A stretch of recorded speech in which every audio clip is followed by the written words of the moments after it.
Oh,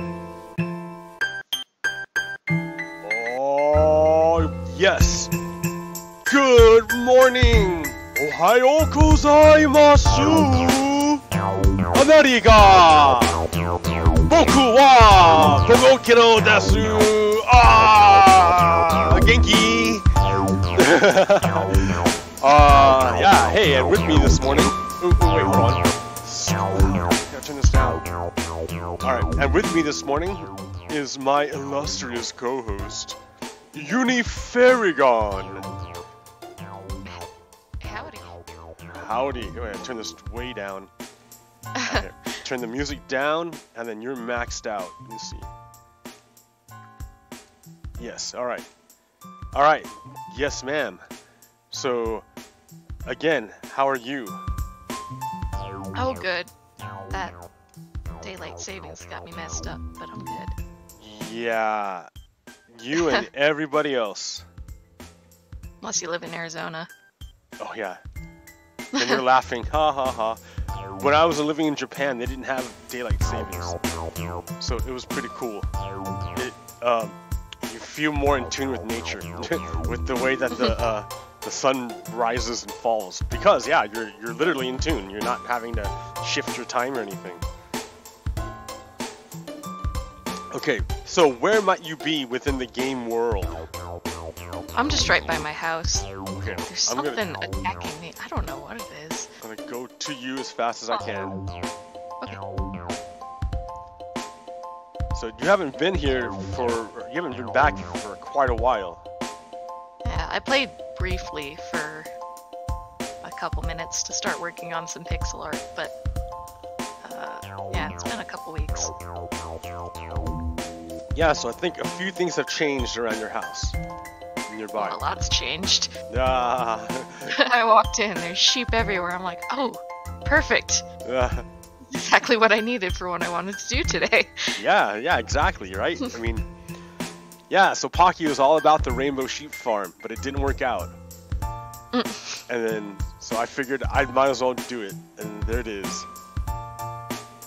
It's wonderful. But I think in the next update, see, that's the thing, you came back just in time. Because you're gonna look at all this great new stuff, and then we're gonna have to move. Oh. Because the next update is gonna have all these great new features, but you only get the new features if you go to a part of the world that you have not been to before. Oh. And so I've explored a whole bunch of this area. Have you found anything habitable? Oh, the whole thing is habitable. The whole thing. Oh, okay. Alright. I inhabit the most uninhabitable places, and that's yeah. Yeah, wait, I have much to show you, ma'am. I like that beacon that you constructed by my house. The sorry? glowstone. That beacon, I guess. It's behind my house. It's like on the water. Maybe in a lighthouse, maybe? Oh yeah, the lighthouse, yeah. It's got glowstone that's just like has a kind of spinning effect. I don't know how you did that, but that's neat. Oh yeah, thank you. Yeah, I watched a lot of YouTube videos. I forgot who the guy I learned it from, but yeah. There's another one, right? Have you been to La Gare sur la Mer? La Gare sur la Mer. There you are, down there.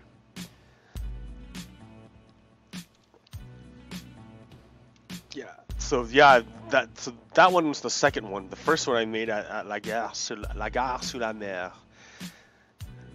Go say hello to you. Hold on. Wait. Doko desu ka? Doko ni imasu ka?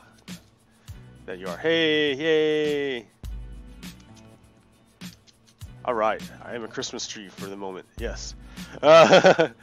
Okay, so a few things I've changed, right? I've fulfilled Pocky's dream of lighthouse. It's beautiful. Yeah, thank you. Here, let's go check it out. Da-da-da.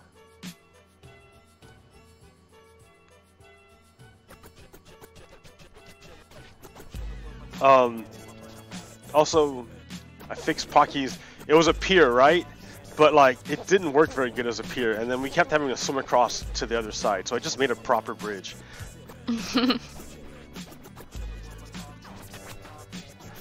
So well, here, let me get rid of that one. That's not true. I didn't want to name it. I was gonna name it Polaris Lighthouse, but then I'm like, no, this is like Friendship Lighthouse. I like that better. So yeah, just come on in. And if you notice, the original lighthouse is still here. What? I love it. I did not break the original lighthouse. That's why it's so fat, because it has to be. It has to accommodate.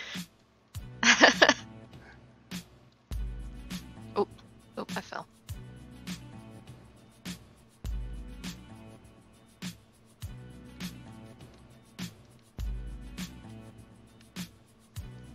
Yeah, there you go. Sorry, it's not the easiest. Here's the room, the control room, for like the lights. Oh, neat. Yeah, redstone and repeaters, and a lot of glowstone. A lot of concrete too. That's the other part. And then yeah, here's what it looks like up here. I want to check it out. Oh shoot! You can see my entire rainbow. Yeah, I finished it, by the way. Yeah. And then nice. It was dark, so I had to put glowstone in it so you could see it at night. Yeah, I saw that. I was like, oh shoot, that's a nice touch. And then I'm like, I want to see what it's like at the top, but I hate jumping all the time, so I added a rail. So we can check that out. Yeah. And then that thing over there, that's a proper train station. That is Democracy Station. It's very nice. So we'll check that out. Up there, I don't know if you saw that. That was new. That's Swamp Guard Mountain up there. And then up there, I think that's the Crystal Palace, is what we named it. Or I named it. It just came out that way. Yeah. Alright, so yeah, let's go check out some stuff. Whoa.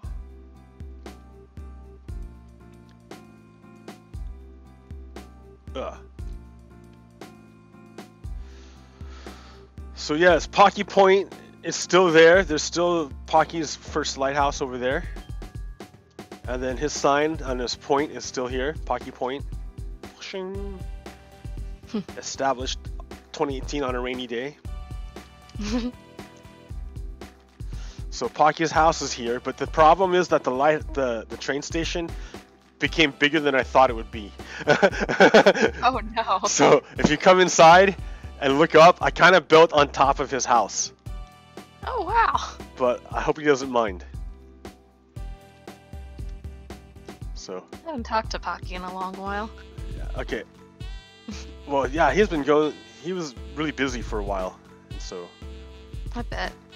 But that's how things are. People come, friends, you see him when you see him, and then when when the time is right, you guys meet again. It's like, yeah, things are great again. You can't just force it. I mean, the age of internet connectivity all the time makes it feel like, oh, you have to always be connected. But yeah, That's true. So okay, here's that train station that I first started with, right? Oh. Yeah. Okay, so this I don't really use this anymore because I made the other train station. But this one's like a little roller coaster. This little thing here now, and then this one goes to the swamp house, the Brendo house. All right. Now if we come back over here, go into the train station proper. This is Democracy Station. So we have we have a bunch of empty ones still, but there's Central Memorial Station, Skyrock Junction, Swamp Guard Mountain, AFK Swamp Base, and Ocean Way. So you select your location and just hop in the cart, and that's it. Easy peasy. Remember this from the last time we played? Well, how it works at least. Yeah, but I made upgrades because you only press a button and hop in the cart. You don't have to do anything else now. Oh, nice. And then so hey, let's go check out the rainbow, right? That was your project. Mm-hmm.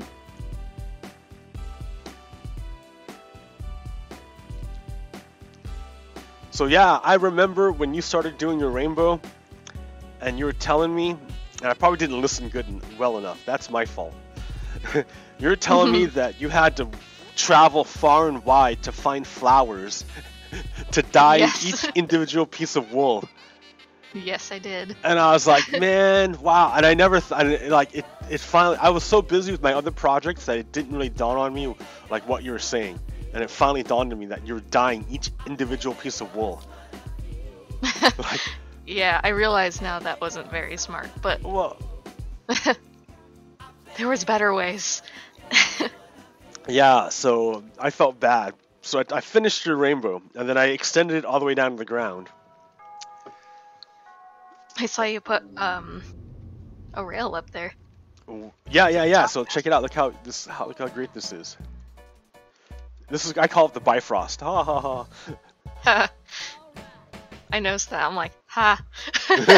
Hop in the cart. Just hop in the cart. Yeah.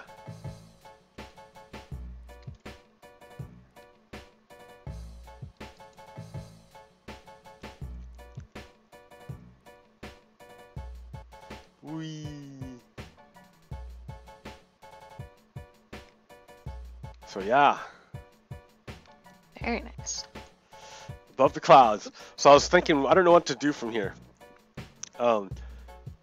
Was I gonna make another? Like, I was thinking about making a track made of glass and having it go somewhere, but I don't know where to go. And then have another rainbow coming down. Yeah, that's what I initially wanted. I wanted to build something way off exactly that way and have it coming down, but it's a project. Yeah, okay, no, here, let's, I have something else to show you. Here, hop in the cart so we can go back down. Here we go. I'll show you something else I've been working on. Oh. Why did you do that? There you go, and I'll push you. You got it, yeah.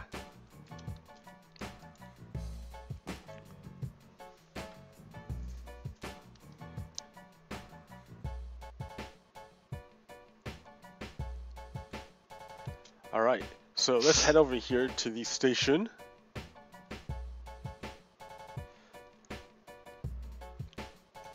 If you look down here, you notice there's another portal. There sure is. Ah, hop on in. The nether portal? Yes. Okay. This is what I've been working on. This is what consumed me for the week. Consumed me.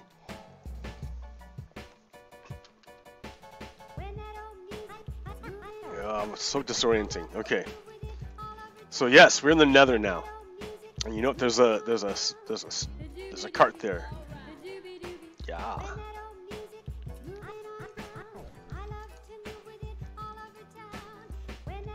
So do you know what the peculiar nature of the nether?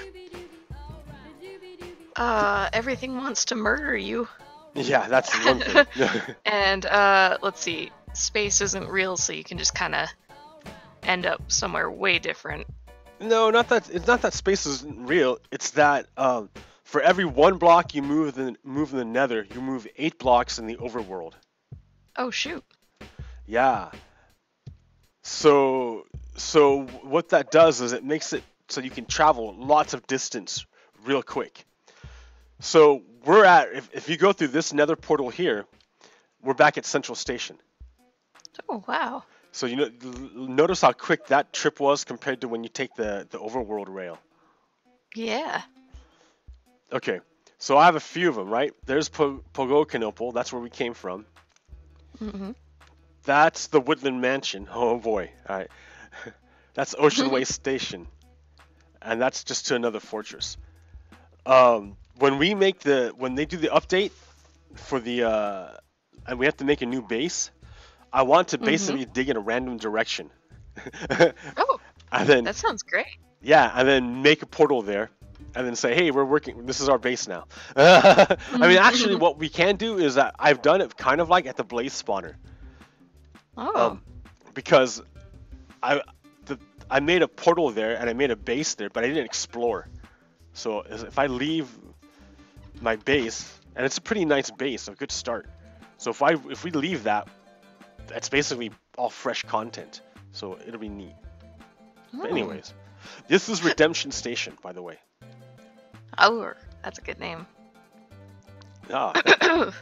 And yeah, so I see with like you've put it. So the position is on screen. Did you go and do the math of how many blocks it would take? Yes. Wonderful. Oh no, but yeah. Yeah. There's all you do is it's all about coordinates. I did not understand the magic of coordinates. Did you see that in your upper left? The coordinates? Yes. Once I enabled that, it opened up everything. Like, it's like instant GPS. I'm never ever lost. Yeah, it's great. So okay, so this one here, this Woodland Mansion. In the overworld, the way you find the Woodland Mansion. Oh, you haven't seen Drano, have you? Mm-mm. All right, let's go to Drano. So here, follow me down this way.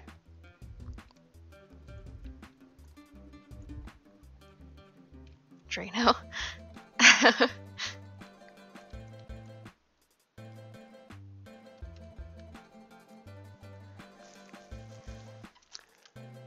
Oh yeah.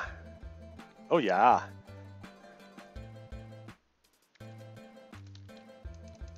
Stupid spider, what are you doing here?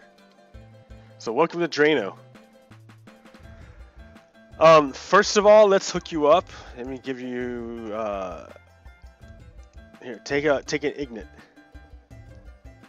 I think your inventory is full. Oh heck. Let's see if I can do this. No, wait. No, you picked it up. It looks like you picked it up. There we go. Okay, so if you come up here to this beacon and you right-click it, you'll notice you can select your powers, your primary power, and then over here, because we have a full tower or a full pyramid, you can pick a secondary power. So you can double up your primary power is what I'm saying. So I picked jump because I like to jump over stuff easy. I guess I should pick regeneration. That's a nice one. Okay. Then you insert an ignite at the bottom to pay for it, and then you click OK, and it then locks in your power.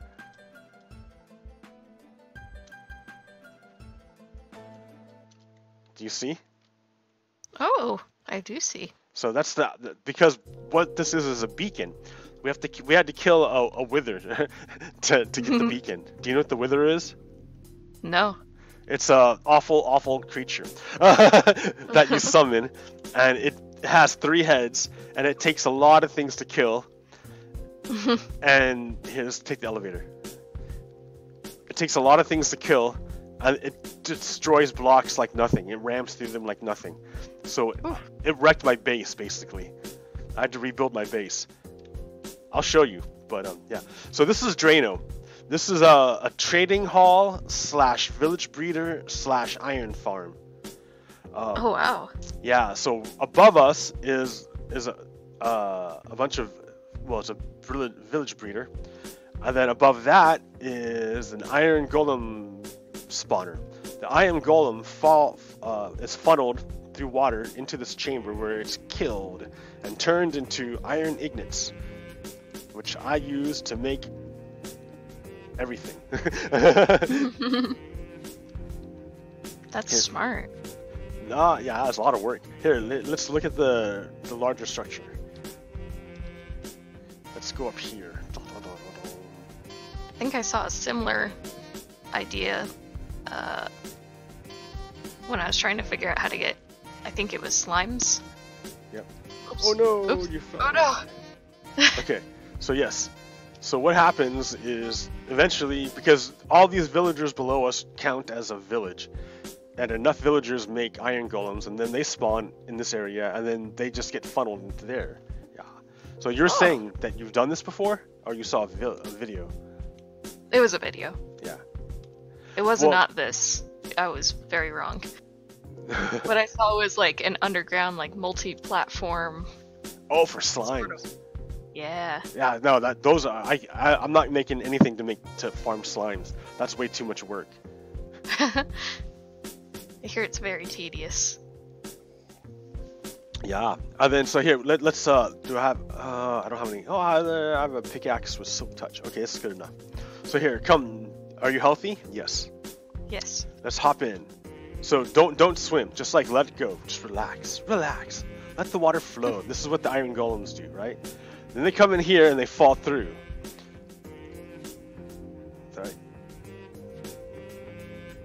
Did you fall through or no? I fell There through. you are. Okay. But because they're iron golems, they're 3 tall. We're 2 tall. So their head. So they'll stand there and they'll just always be in that lava because they're too tall. Yes. Yeah, neat. So it's like a lava saw, is what they call that. And then I have good trades with a lot of these guys. So if you want to, and well, some of these guys, the best ones are down here. But yeah, if you want to trade for stuff, like I have this guy trading for like look at that. Oh shoot, gold. there's one right there. Oh yeah, see? No. Oh, there's 2 of them going. Yep, and then they just go in here and become iron ignates. Nice. Okay, so let's go back down.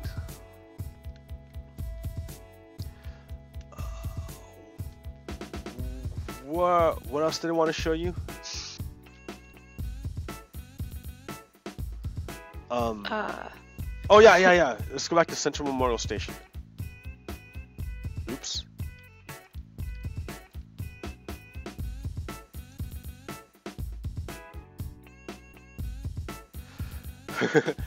Yeah, you have to understand. Oh, I didn't show you. I have this whole thing rigged up so that the auto farm automatically deposits all of its stuff over here so we could trade it with the villagers. Oh, nice. So I have like stacks and stacks of emeralds if you want anything. Because I mean, I have too much stuff.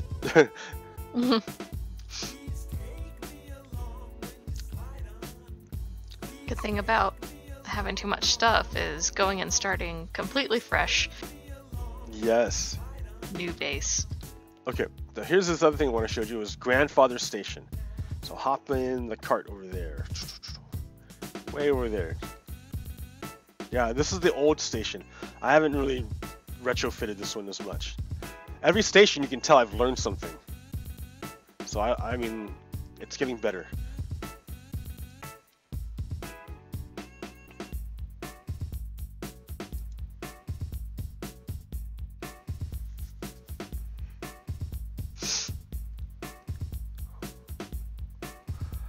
So yeah, what else have you been, what have you been noticing in the world? What's caught your attention? Oh boy, gotta Google a name. I'm so terrible with remembering names. Oh, that's alright. Maybe I can help you. What's going on?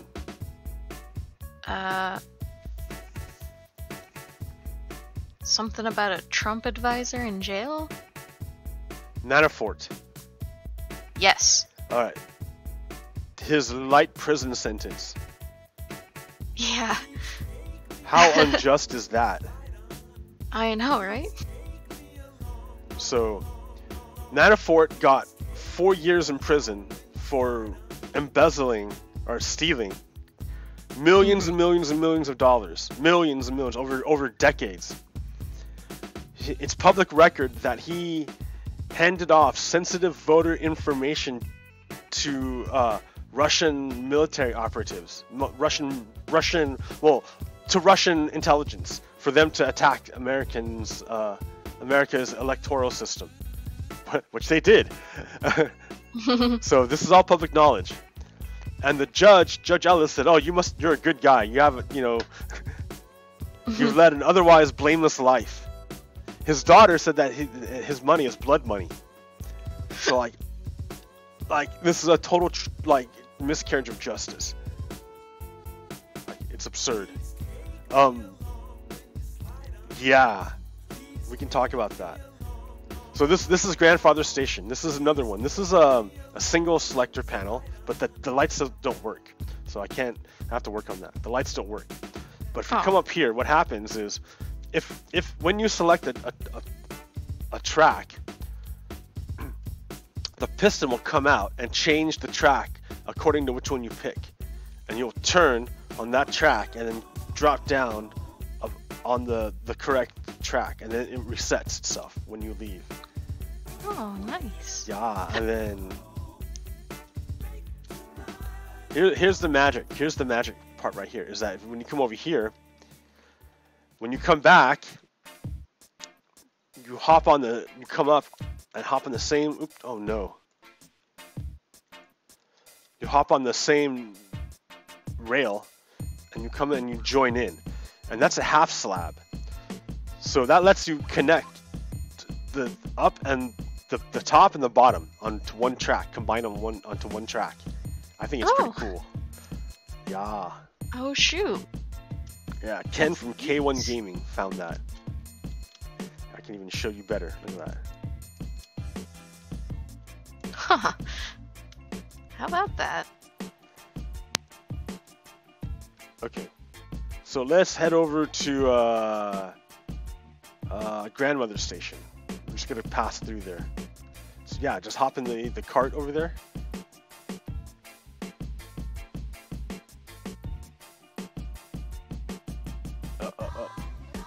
Here, I'll help you along. There you go.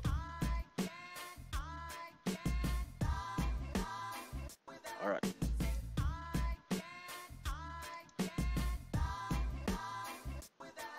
Wow, what a great station. Such a nice station. I remember you saying some time ago that you wanted to make it all underground at one point and then got rid of that idea. Yeah, that was the first one. And it got just too big. And it was popping out the side.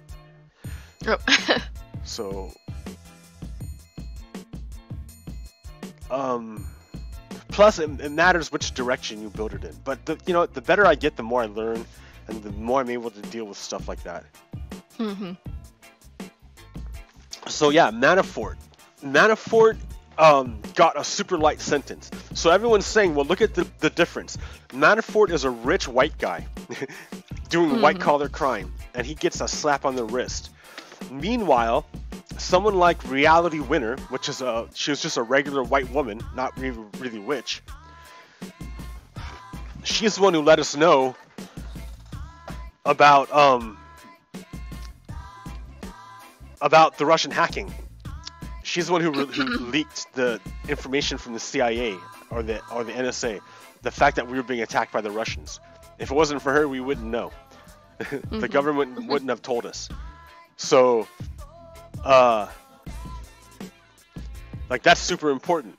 And she got 5 years in prison. So she got more time in prison for doing, I think, much less damage. I mean, she's a patriot. She's the one who let us know. She told the truth. So yeah, it's a miscarriage. What do you think? I don't know. That's what I'm just gabbing. What do you think? Well, I mean, she got 5 years. You got 4 years, right? So she got 5 years for bringing light to the situation, and he got 4 for actually committing the crime. Yeah. So, sorry. No, Okay. you're good. Why don't you hop in the cart, and we're gonna head over to the next the swamp, AFK swamp base. Just go straight here. I mean, this one's kind of. I don't like this. No. Gotta back up here. I gotta press the button. I don't like this station. I gotta figure out a better through station. This one isn't great. No, move back this way. There you go. Stop. Just stop. Oops. Okay. Oh no. Turn around. Oh no. Well, goodbye. Au revoir.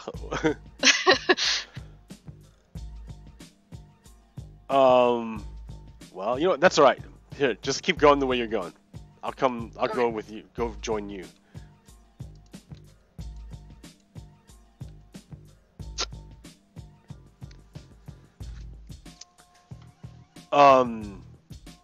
There's a study out that an actual scientific study that shows that black defendants receive 20% more prison time for the same crime than white defendants across the board. I believe it. So there's a bunch of problems. The other problem is that judges don't really have much discretion, or have either too much discretion in sentencing, which is in the case of Manafort, or not enough discretion, where some guy who gets caught with a joint gets put into prison for 20 years or the rest of his life because of 3 strikes laws. Yes. Okay, here's something I can actually talk about. War on drugs. Tell me about it. Well, there's so many people sitting in prison for exactly what you just said. Just like a joint. Well, what kind of people are in prison? Are they rich people? Well, definitely not, no. If, you know, some rich white kid gets caught in daddy's boathouse with a joint, he's probably gonna get, you know, a slap on the wrist. You know, maybe bailed out of whatever. But, you know. Yeah. More, poverty-stricken areas. Struck areas. Boy, I am so tired. I'm so sorry. They're bound to get more time and a harder sentence based on their race, their income level. Yeah, a whole bunch of unjust factors. I don't think that's wrong. Yeah, a bunch of unjust factors. And I don't think marijuana should be in the same, you know, category as like cocaine, heroin, some other, you know, marijuana. Yeah, it's but even those, right? Even the whole drug war itself is unjust, because like it's not a criminal problem. It's a medical problem, right? Addiction is a medical problem. You can't treat it by. I think it's a sign of sickness in a society that when confronted with a social problem, it throws it at the police. It throws the police at the social problem. Instead of fixing it, it just throws the police at it. So then the police have to deal with it, and then, you know, they get malaligned because, you know, they're the wrong tool to be used for this problem. So they get blamed for it, and then bad things happen, right? They violate rights because they get. Then you start getting people who aren't meant for the police working for the police, because you'll start taking anybody, and that causes even more problems. So yeah, it's a cascading effect. But that's the thing. Since it's cascading, if you address the root problem, you address a whole bunch of other problems. That's true. Yes.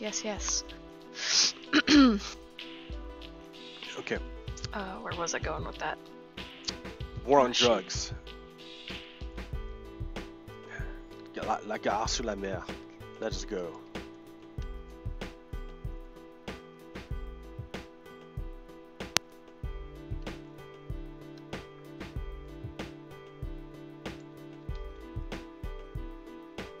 So how would you suggest,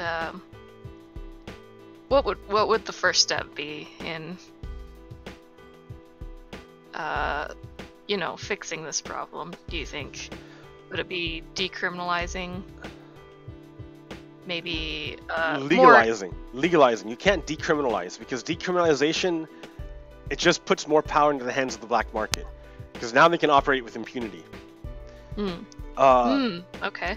Yeah, no, you need to straight up legalize and create a structure that addicts can get help without fear of reprisal. They have to, and it has to be free for them. So it needs to be taxpayer funded. So that puts a lot of strain on the taxpayer. Well, then you see how these problems are connected? It's all tangled. It's like yeah. So how do you?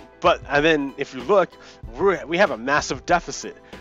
And then you got to look, why do we have a massive deficit? Well, the GOP just passed a huge tax cut for the very, very rich for no good reason. It didn't do no good for nobody except for the very rich. Yep. Do you think, what's the word I'm looking for? maybe dropping the stigma that comes with addiction. Like, you're an addict, so you're a bad person, sort of thing that some people have. I mean, yeah. Like maybe educating the public would be a good start. So I used to think that. I used to think, you know, all drug addicts are scary, bad people. And they're just sick. They need help. And they don't have access to that. Yeah. So yeah, up there, that is Liberty Lighthouse. Ooh. I like that one. It looks like a mushroom. Yeah, I did like that because it saves a lot of concrete. I didn't have very much. And then, yeah, over there, this is the undersea tunnel that used a ridiculous amount of sand. I basically scoured the desert outside my base of all of the sand to make this. That's amazing. Okay, now on each side of this ridge are undersea conduits. The conduits allow you to breathe underwater and give you night vision. So let's all hop in. Let's check it out. Wow.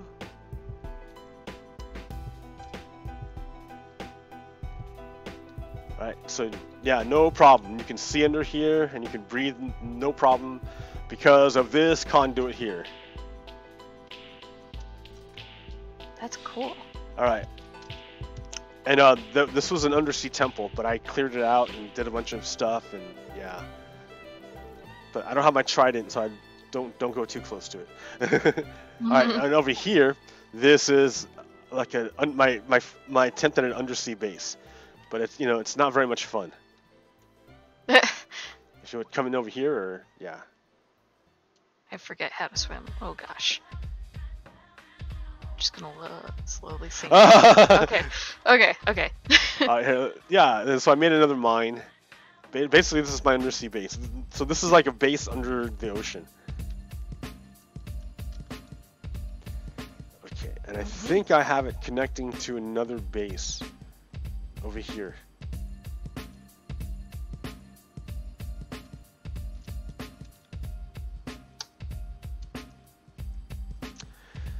Yeah, so so we have that problem with meth and marijuana and rah, but what about the opioids? That's the main one. That's what's killing people right now. The opioid addictions. Because people get hooked to pain pills. I think we need to stop, prescribing it. Just like, oh, you're in pain? Here, take this. Maybe But pain is a legitimate thing. It sure is. I agree, but maybe, I don't know. Why opiates every time? It seems like a very, easy, lazy fix for a pain diagnosis. Oops. Yeah, but remember, we don't have...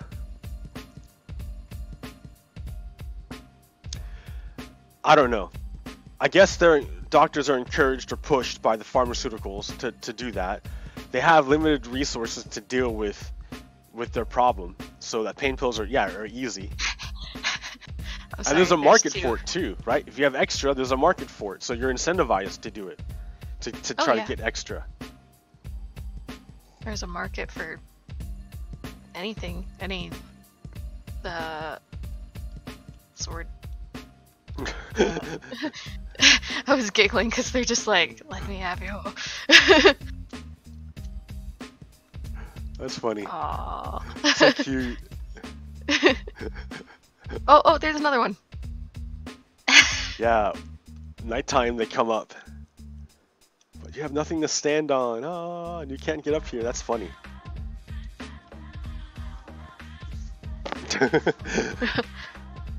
So, yeah.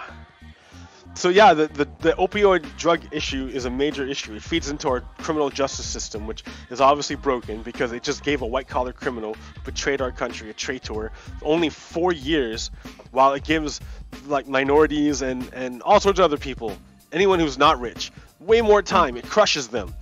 It crushes poor people. Our criminal justice system crushes poor people. You're right.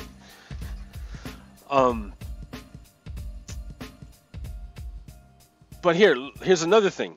So it just came to light. Ooh, he hit you. Oh, sure punk, did. What are you doing? Get out of here. Gonna get wrecked now. It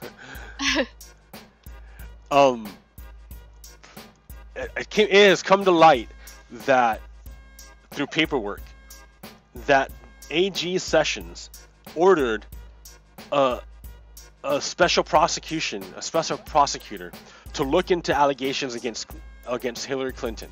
Those conspiracy allegations, those crazy whatever uranium one whatever nuts allegations. Like to try to find dirt on her, basically. So they used, that means the Trump administration used the justice system to attack its political enemies.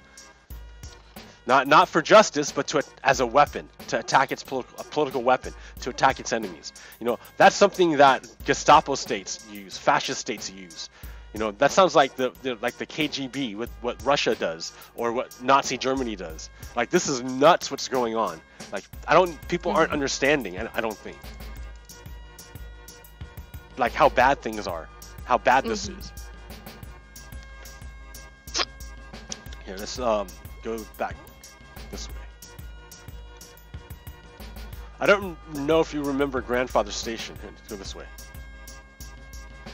Was that the one that goes up the... Well, it used to be, the old station mountain? used to be here. And then I built the new station over there. Oh, okay. But that was the old station.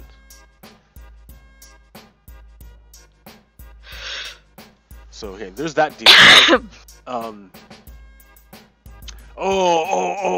Do you know who Cindy Yang is?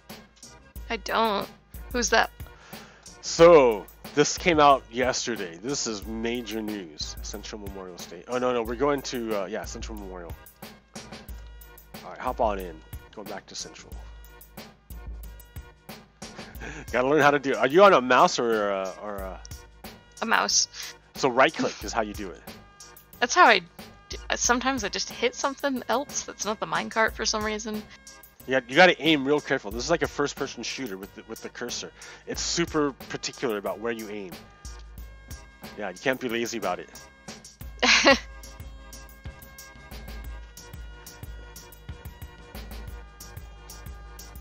So Cindy Yang. Okay, so did you hear that Robert Kraft, the owner of the Patriots, he got caught going to a massage parlor for sexual services. Did you hear about that? Yes, I heard about that. So Cindy Yang is the owner of that spa. And she owns a lot of spas in Florida. Mm-hmm. And so there's pictures of her in Mar-a-Lago with a whole bunch of Republican elites. Oh. Yeah. And so what it is basically Trump is selling access to the White House. That's what he does. That's how he makes money. That's how he sells. He violates the emoluments clause by selling access to the presidency through his private hotel. But as a result of that, there are now subcontractors saying that, oh, I get to have access to the president. So if you get access to me, I will get you access to the president. So pay me money. So that's what Cindy Yang is doing. So she is the conduit for all these Chinese elite to come in and buy access to Trump. Which is why Trump has all these great trademark deals. Ivanka has all these great deals with China. Because they have their own side deals going. Regardless of what's good for America. They don't even care what's good for America. It's what's good for their family. You're yawning. Am I boring? No, I'm sorry, I'm tired. Okay, I'm sorry.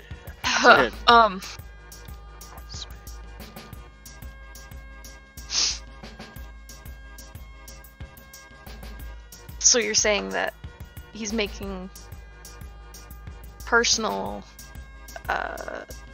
deals with people using his presidency.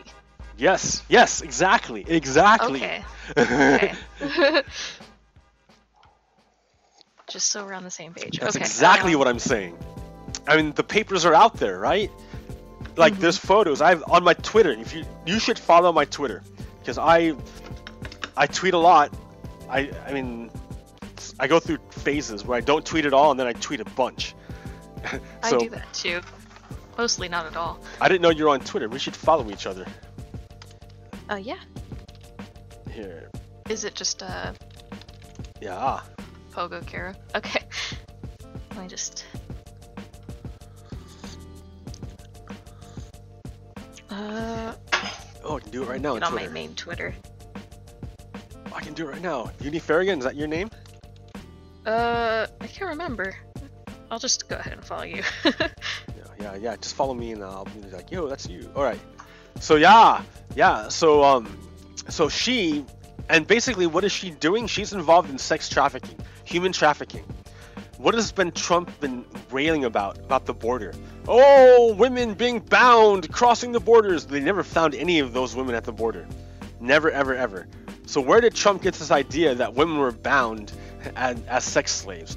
Oh, from his own freaking party, his own group of people. You know, the woman who does it, you know, his best friend, whereas he's pictures with her smiling, you know. So, Oh shoot. everything the GOP has said that Republicans, that Democrats have done, it's actually, the truth has been the opposite. The Republicans have been doing it. Oh, wait, here. Here's what we're going to do. Real quick, before I get off on a tangent. So, in order to find the Woodland Mansion, I had to buy a map from a cartographer back at the training at Drano. So, to find this Woodland village, I had to travel like 15,000 blocks in the game, in the overworld. It took like hours and hours to get there. It took forever. I crossed multiple oceans to do it. It was funny. So when I got there, I was amazed. But then I'm like, dude, I'm so far from home, I can never ever get back or whatever. So that's when I first made the idea of using the Nether to get back. So a 15,000 block trip in the overworld turns into a 2,000 block trip in the Nether. Significant difference. Yeah, huge difference. So that's what that is. So let me show you what that's about.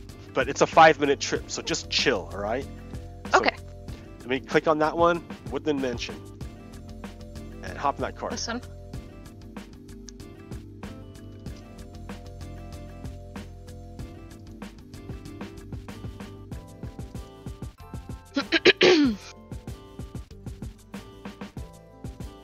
Oh boy.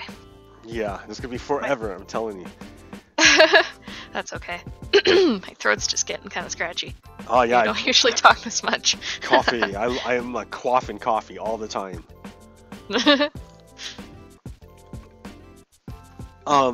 So yeah, what else is going on that I wanted to say?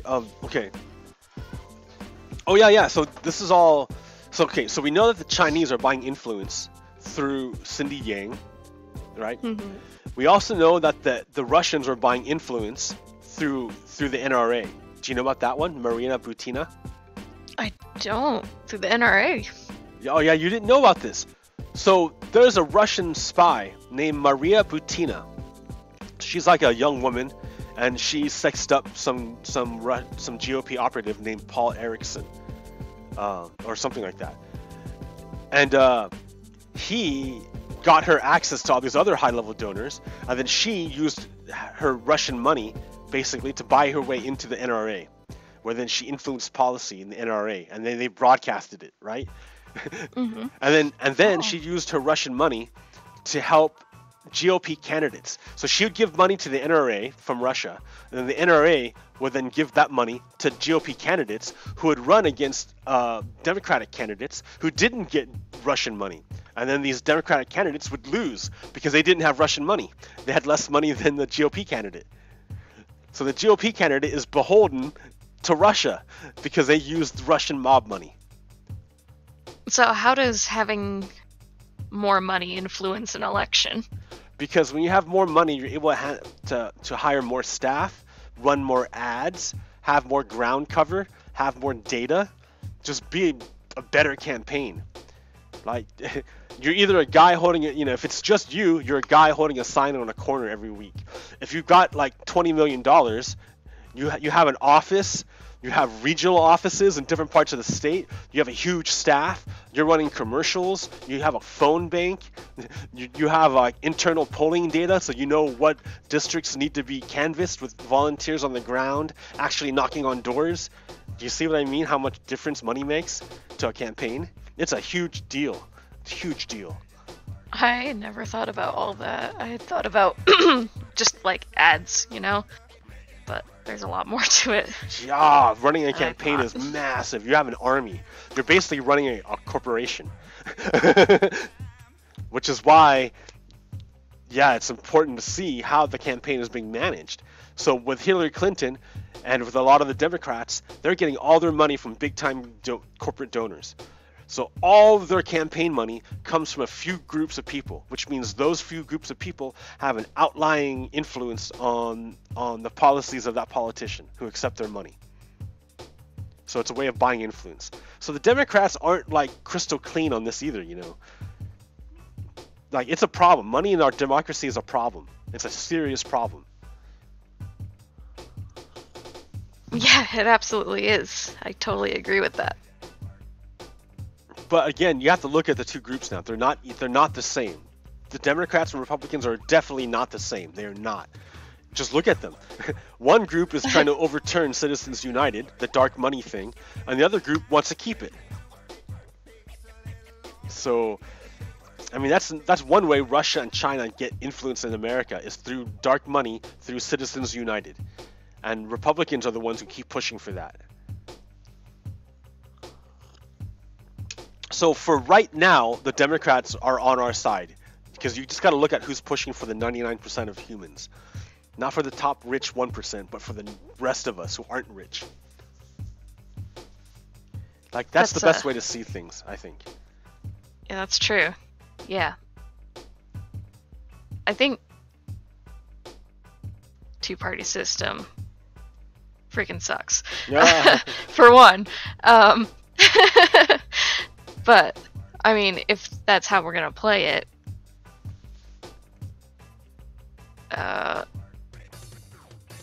wow. I don't know where I was going with that, but... Yeah, if you're in a two-party system, if these are your two choices, I'm sure Democrats are better than Republicans at this point. I think so, yes. Okay, but wait, there's a way out of that two-party system that you were talking about. There's a way out. And that's called instant runoff voting, or alternative voting. Do you know what that is? Sorry, could you say again? Instant runoff voting, or alternative voting. That sounds familiar. So they did this in Maine. Like, there was a problem in Maine that, like, there were two liberal candidates running, and then there was also really, really super conservative candidate running in Maine for governor. So the two liberal candidates split the vote, 30% liberal, 30% other liberal, which meant 40% left over for the super right-wing guy who won. So that means a guy who didn't represented the minority of the population had the governorship, and that killed and he wrecked everything. He was just the worst governor ever because he was far right-wing. So, and to fix that problem, so it never happened again, Maine instituted a new system. Let's go in. Yeah, a new system called this instant runoff voting. So this is how it works. Instead of you having only one vote for like your candidates, for multiple candidates, instead you rank them. So if you have 5 candidates, you don't just pick one of them. You go, of these 5 persons, I like this person the very, very best. He's number 1. But if I can't get number 1, I would be okay with my number 2 over here, this person here. And if I can't get my number 2, alright, I guess I'll go for number 3. But I will never, ever, ever vote for number 4 or number 5. Never. So what happens is everyone does this. They all rank their candidates. And at the end, we count up all the votes. And then if all the number one votes, if no candidate has 50% of the number one of the votes, then we look to see who has the lowest number of number one votes, and we cut them off. But those votes aren't lost; they don't go away. What happens is they go to their number two choices. So after you add their votes back in, then you see, all right, does anyone have 50% yet? And if no, then you cut off the lowest one again. So if your number one was cut off and your number two was cut off, then your vote is moved to the number three. And then you go look at that point. You go, at this point, does anyone have 50% yet? And usually, by that point, yes, someone's at 50%, and that's the winner. So that way, that will stop spoiler candidates from happening. You're not going to get a far right-wing candidate because the liberals split their vote. That will never, ever happen again. That's such a good idea. Yeah, right? So the Republicans, of course, fought it really, really hard in Maine. They fought super hard against it. And eventually they lost. So Maine is going to have it. Oh, good. And yeah, and hopefully we can spread it through the rest of the country. So if you look over here, this is the Woodland Mansion. Ta-da! Oh, that's really pretty. It's giant. There's a zombie up there. Yeah. Let's go inside. I had to clear it out. It was full of monsters, right, when I first came here. And it was dark. So I had to clear it out. But there's a cow. Hi, cow. yeah. So This you is can go his through. There's just like different rooms with weird stuff. But we could basically turn this into a base here. Because everything around here is pretty unexplored. This would be a really good base. Right? Isn't it awesome? It's huge. I really like the wood in here. Looks really good. Did you build this or did you find it? No, I found it, right? I had to travel 15,000 blocks to find it. 15,000 blocks. This is great. Aw, there's a tree in here. Oh, Yes. so yeah, this guy used to have a nose, and then I broke it to see if there was a secret inside. And no, there's no secret.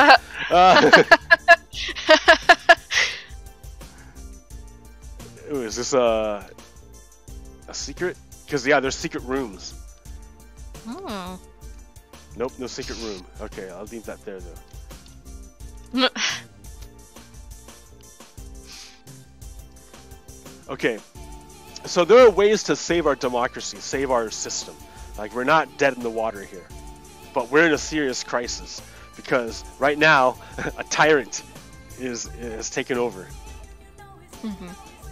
Yes.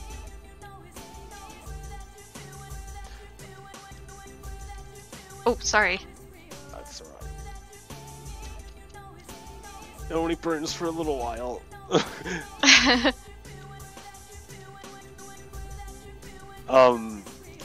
Yeah, we can save our nation. It's totally possible, our democracy.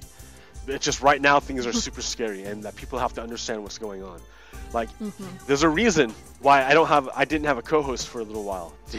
And you want to know why? Why is that? Because after a year of talking to my co-host and explaining to my co-host what's going on, after 1 year of doing this, he continued to repeat the same Nazi line of both sides are the same. And do you know why that's a problem? Well, both sides are not the same. Yeah, for one, right? And number Yeah. two, that's kind of gaslighting. Because then I asked him, okay, you listened to me talk for a year and explain all these things going on. Can you specify why, like, who told you that both sides are the same? And my co-host could not say who told him that. Then I could say, then, can you give me an example of how the other side is just like this side?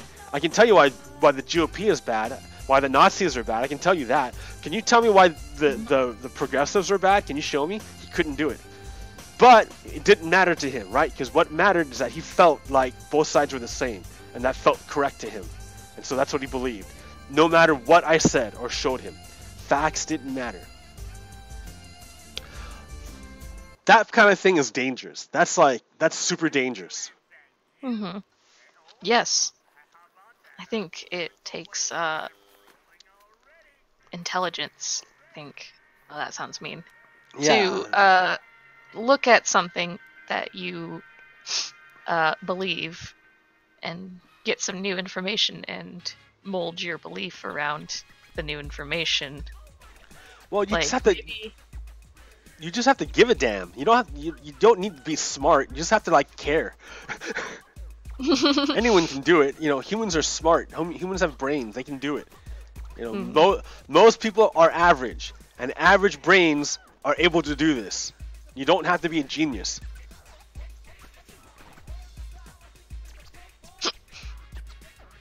But yeah, it just killed me that after a year, he repeated the same lines.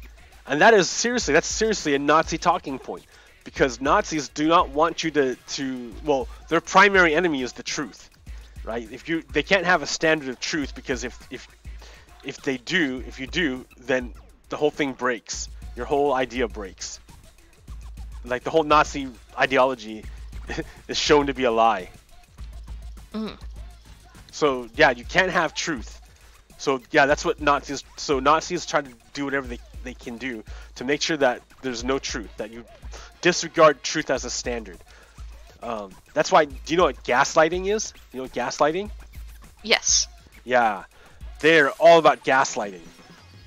If you watch Fox News, you have no idea what's happening in the world because they're so gaslit. You have so much gaslighting. And it's a form of mental abuse, because I've had, you know, the friends of my co-host used to gaslight me, try to gaslight me. And it was a constant fight, a constant struggle against their view of reality to maintain my view of reality. Because that's what you're doing, right? Your views of reality are battling. Who's going to have the reality? Who's going to give in to whose version of reality? And after a while, you're going to conflict. You can never be harmonious. And I knew it. When we first met, I told him, like, we're not going to get along if you're a Nazi. And that's what happened. Oh. So you're not in contact with him anymore? No. Oh. So, have you seen the movie The Matrix? Oh yes, just recently.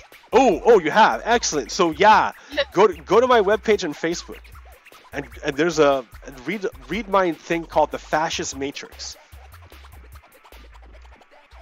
Right now, or not right now, but what it'll tell you is, like, it'll explain to you, like, it'll give you some perspective on the movie The Matrix, because I'm sure, did it blow your mind or what? What's up? What'd you think of that movie? Let me think back. Well, I was drinking when I watched it, so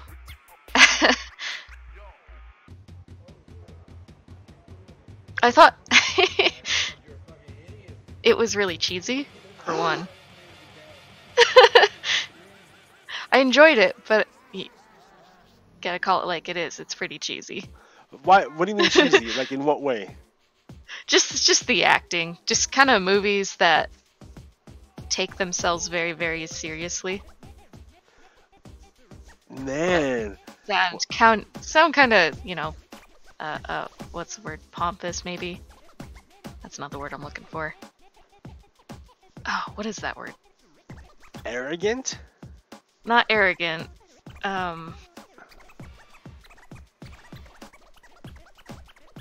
Elite? No. Oh, it starts with a P, I think. Presumptuous? No. Oh my gosh. I'm sorry, I'm wasting your time trying to think of a word. No. Pompous? Presumptuous? Pretentious? Pretentious, that's it. Alright. Pretentious. Oh, The Matrix pretentious? I mean, a little. The second half was all action movie. And it was like revolutionary action at the time. Like, no one had ever done bullet time before. Never. That's that true. Was the first time.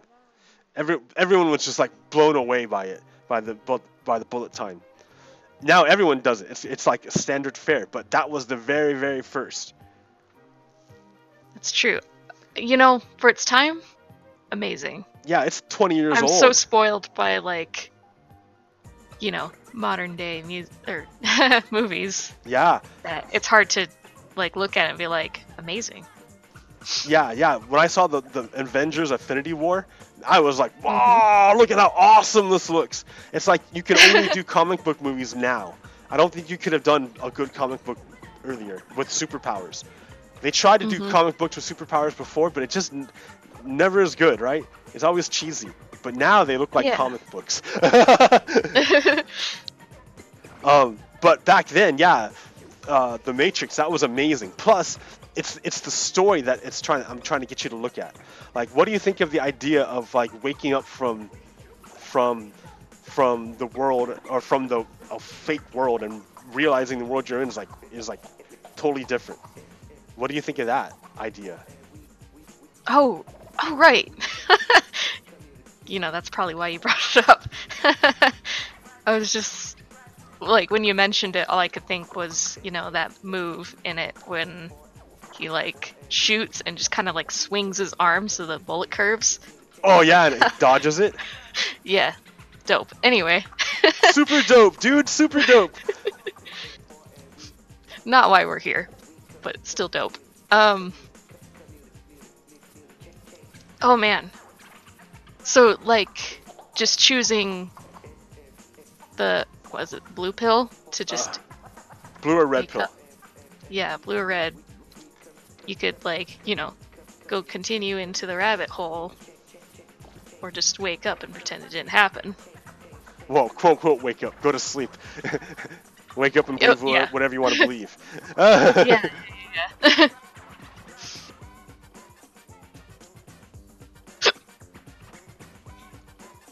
So. Yeah. Okay. Oh. I see what you're getting. What was that a creeper? Yeah. I don't have my awesome weapon, so I can't kill them instantly like I used to.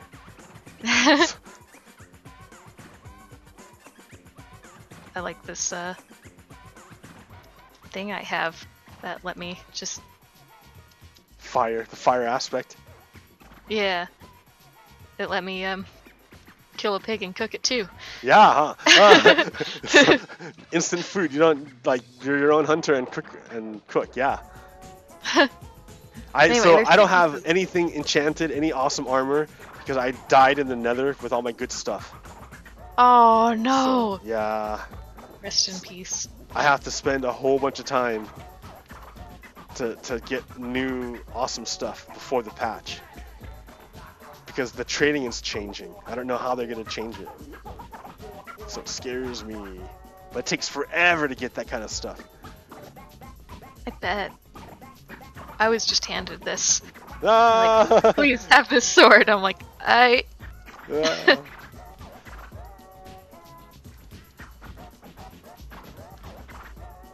I'm just gonna dump a whole bunch of shit or stuff in this chest. Sorry.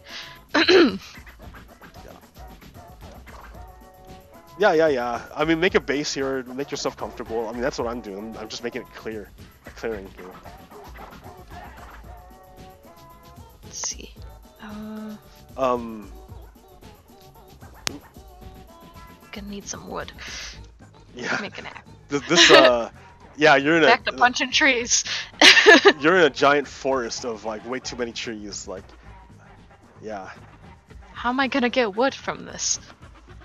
I'll give you some. Isn't there some flying out right now, or? Yeah, there is. Okay. I'm teasing. I'm like, okay. Where am I gonna get wood? Yeah.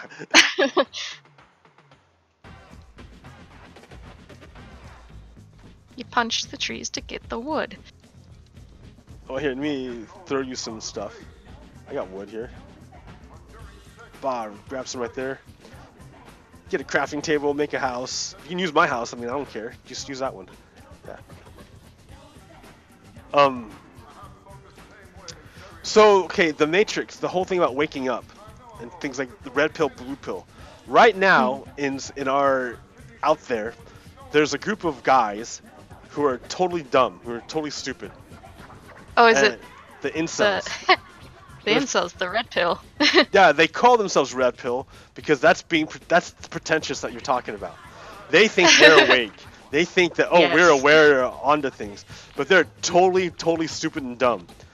They're so dumb, and I hate them because they wreck a good thing. They're wrecking a good thing, which is the Matrix movies. Because they're exactly opposite of what the movie is about. So let me explain that. When Morpheus offers the red pill to Neo, what he's doing is he's offering to show Neo the world of relationships. Oh wait, did I tell you about Plato's allegory of the cave? I thought I did before. You might have. Super but important I'm so thing. bad at remembering things, so Man, this is like the most again. important thing that you have to remember. Like this is like a story that you have to remember, like a Bible story almost. That You'll probably start it, and I'll be like, "Oh yeah." Okay, so imagine that there's a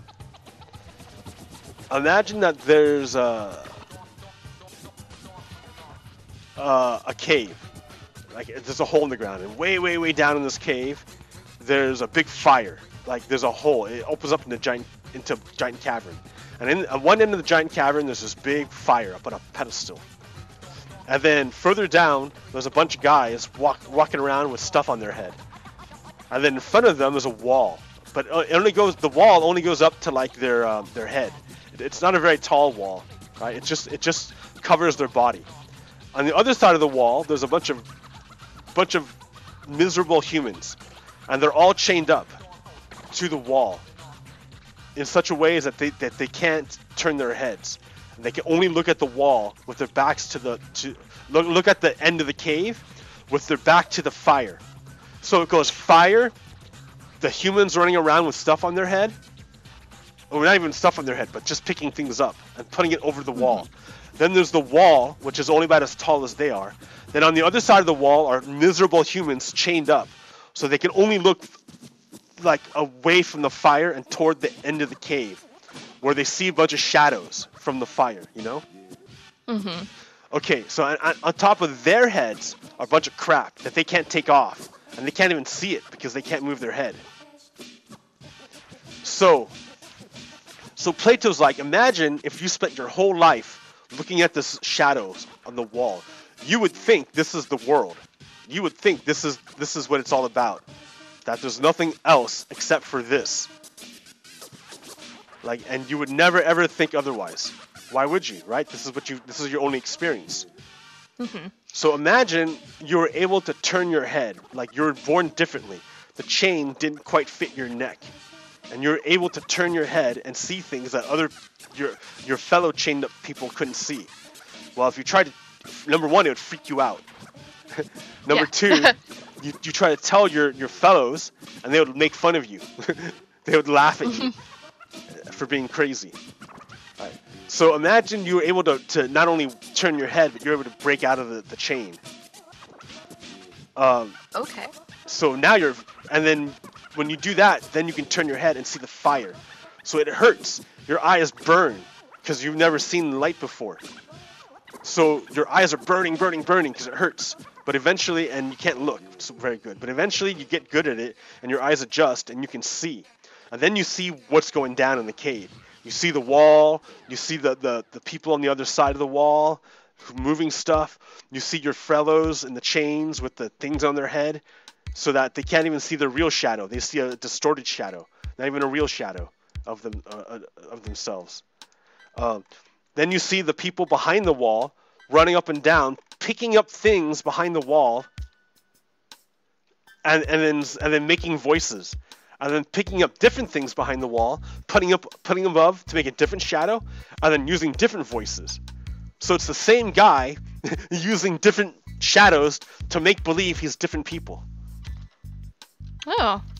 Do you see what I mean? And the people chained to the wall can't tell. They can't tell because they're looking at the wall. They're chained. All right. So now you're freaked out. You're like, oh my god! But then you see at the very end of the cave, there's another hole with another faint light. But you're afraid. Of course, right? Eventually, Eventually, though, you're going to get courage, and you climb up the scary dark hole. And it's dark, and it's scary, and it's dangerous, and you can't see, and it's frightening, and you're going to lose your mind. But if you're brave and you have courage, then you'll make it. And then you ascend to the realm of the forms, to outside. So now you're outside. So you've never been out here. The outside, you spent your whole life in a cave looking at shadows. What are you doing out here? What? You're going insane. You're like, ah! So bright, so big, no walls, so everywhere. Like no shadows. Amazing. But eventually you regain your senses and you can adjust and you're there. Then you look upward and you see again an even brighter light up in the sky. It's so bright you can never ever look at it. It's so bright. But by its light, you can see everything else. And it's amazing. So eventually you go back down in the cave, down in the dark, all the way down to the bottom, back down to your fellow chained up human. And you're like, hey, guess what, chained up human? There's this whole other world. What you're looking at means nothing. Why don't you come with me? All you got to do is do stuff and you can come chill with me. And then the chained up humans are like, ha ha ha, listen to the crazy guy. Listen to him talk about his world out there. Woo woo, ha ha ha. Look at this fool. Let's ignore him and go over here. So let's break this down. The big fire inside the cave, right? That fire is the light of reason. By the light of reason, we can see things. It's not a perfect light. It's not the best light. But when it's the only light you got, it's better than nothing. So, and it's by the light of reason that you're able to find the way to outside. So when the people are looking at the shadows, what they're doing is that they're looking at the realm of... What they're doing is that they're looking at the... They're looking at... Oh, thank you. Yeah. I'm one cobblestone short. Dang it. Here. I got some. Let me get out of here. My cobblestone right there. Cobblestone. Thank you. Yeah. What they're looking at is the realm of appearances when they're looking at shadows. This realm of appearances doesn't really mean anything. It's shifty. It's temporary. It's impermanent. It's not really real. It's only a reflection of something better, something else, something bigger. It's just a reflection. It's not the real thing. So when you look at the light of the reason using the light of reason, you can see that the place that you're in.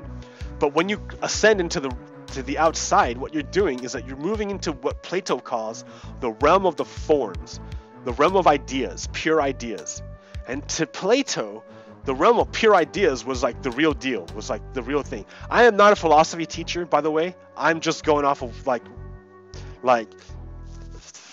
20 years ago what I read, right? So don't think I'm super awesome here. I could be messing up a lot of details. But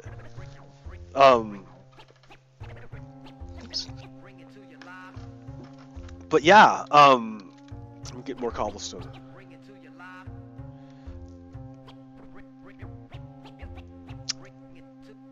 Oh wait, this is not getting cobblestone. I have a silk touch pickaxe. That gets you stone, not cobblestone. So,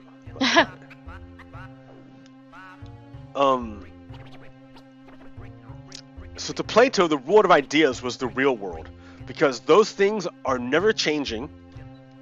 They're they're timeless. They never change. They never age. They never die. They're ageless, unchanging, perfect. Perfect, absolutely perfect. But the problem with the realm of ideas is that they're just ideas. Right? they can't come into our world, the world of appearances, unless you make it come into our world, you know? But the thing you make to come into our world is a reflection of the world of ideas. It's not the world of ideas. So the thing you make reflecting the world of ideas is it's temporary, it's imperfect, it's limited. So it's not going to be like the very, very like best thing, but it's real. It's there. You can touch it. You know. Mm-hmm. At the same time, even having that thing, even making that thing doesn't exhaust the possibilities of what the idea could be. You can express the idea in infinite ways. Infinite ways. Just one reflection doesn't, like, you know, the idea of chair. Your idea of a chair, there's infinite ways of making a chair. Some are better than others, but there's infinite ways of doing it. Mm-hmm. So, yeah, here, cobblestone. You want more cobblestone, or? Oh, cobblestone. I was just using it for the base. There's, But oh, okay. I'll probably use it, maybe. There's some on the ground, or there. Probably, maybe. Possibly, maybe. Bjork, you like Bjork? Bjork? I love Bjork. I love Bjork. Oh, shoot. I fell off. Do you know about shift? Holding shift so you don't fall off? Yep, I sure do. I was not using that, though. I'm smart. I was trying to jump from, like, one side of this to the other, but... oh.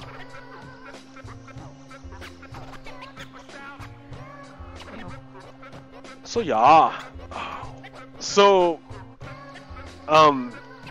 so you can look at the Matrix as a version of the allegory of the cave. Oh, yeah.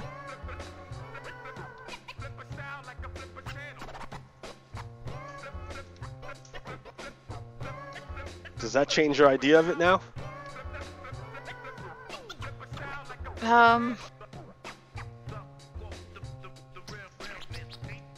I feel like I knew this. Kinda. Well, it's a, you know, it's this because you could also look at you could also look at it as the Messiah story, as the Jesus story, right? I mean, that's easy to look at it as a Jesus story. And that's been all over time. You know, that the Jesus story came from Egypt. You know, I think it's Horus who or Osiris who no. Oh no. That creeper That. didn't really damage the cobblestone's great for blast protection. Look at that. It didn't hardly hurt the Woodland Mansion because of the cobblestone. Dang. Cobblestone wall protected it. Cobblestone, you done it again. Yeah, cobblestone, man.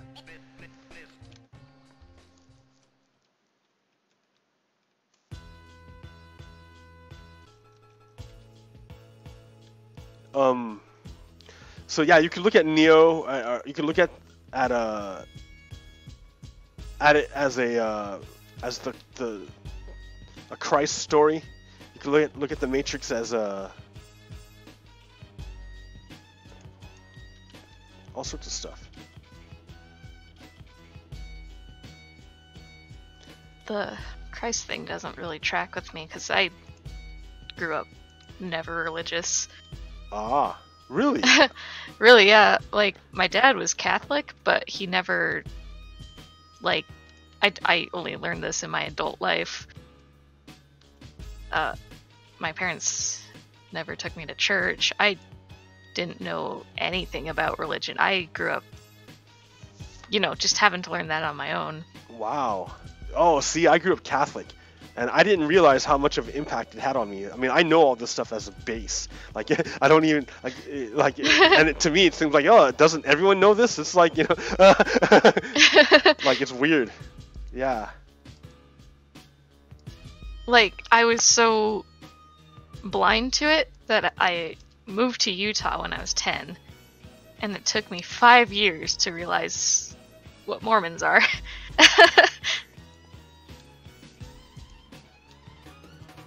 Like, in the 8th grade, they went around because they were implementing a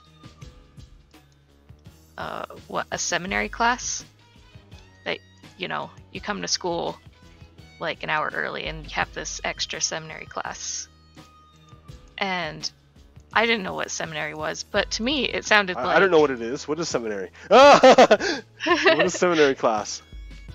It's like, it's basically just like, from my understanding, just church. Just... Oh, okay. Like a morning prayer, maybe. You do something in it. I attended. It's a funny story. I attended one class because to me, seminary sounded like a smart college prep thing. And Yeah. I'm like, yeah, college prep, and they're like going around asking individually if you wanted to attend this class, because they don't want to be like, raise your hand if you want to attend this class, you know. No. And I was just like, yeah, let's do it. So I go to the first class, and I was like, oh no, I gotta get out of here. Well, was it that bad? I mean, like, what did they talk about that made it so bad? Was it like, are you pledging your everlasting soul to the church type thing, or like? It wasn't bad. It was just me realizing that, you know, I knew from an early age that I am not a religious person. Like, people would say stuff like, I always felt awkward in prayers and that sort of thing. And so I knew I just didn't believe in God from early on. And then we started that morning with a prayer, and I was like, this isn't what I thought it was. Okay, I don't need to pray for my grades. So are you like straight up atheist? Agnostic? Yeah. Like something you don't really think about? Like, I don't really think about it. Like, agnostic, I guess, but like, I don't want to. I'm not like an asshole about it. If that's what you're wondering. No. Of course not. I'm not saying that. I'm not trying to suggest that you are. No. I was just curious because, like, spirituality. I mean, I wouldn't say that I'm religious. I would say I'm spiritual. I like to think about things like this because I think it's important. But I'm not gonna say that like my way is the only way. I am the owner of truth. I'm not gonna do that. That's crazy talk. It is. I don't own truth. That's nuts. And anyone who tells you they own truth, is not your friend. I was indifferent to it all for a long time, just like, there's Mormons. Cool.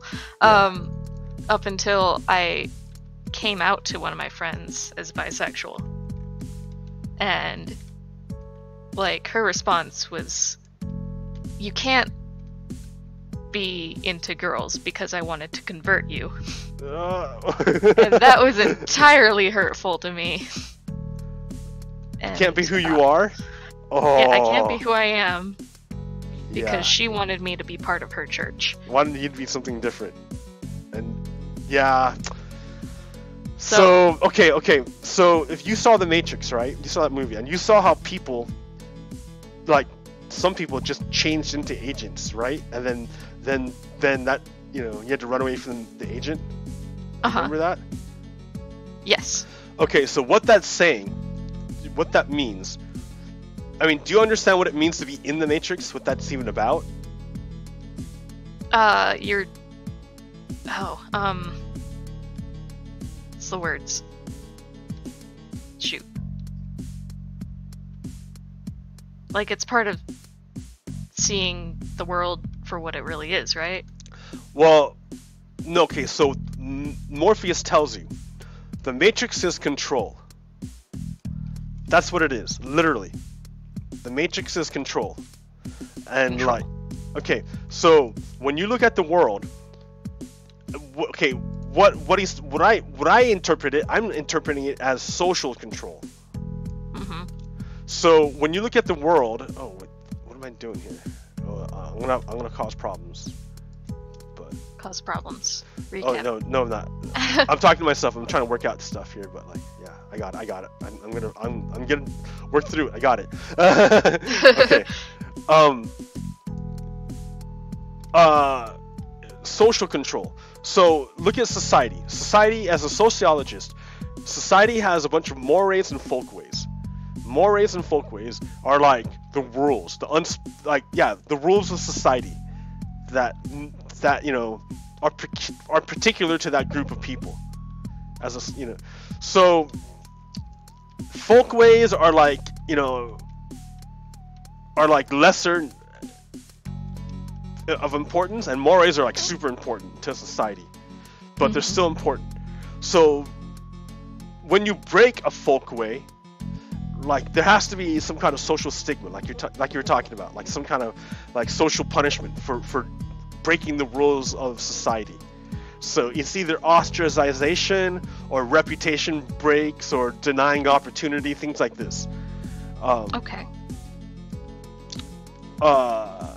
Yeah, because you have to enforce the rules of society, and it's not always bad, right? If someone's an asshole to like a clerk at a store for no reason, they're just being a big fat jerk, like it's okay for the person behind them in line to defend the clerk and be like, yo dude, don't be a jerk, stop being an asshole to this new worker who's just trying to do a good job, you know, because then you're enforcing the folkway of proper conduct.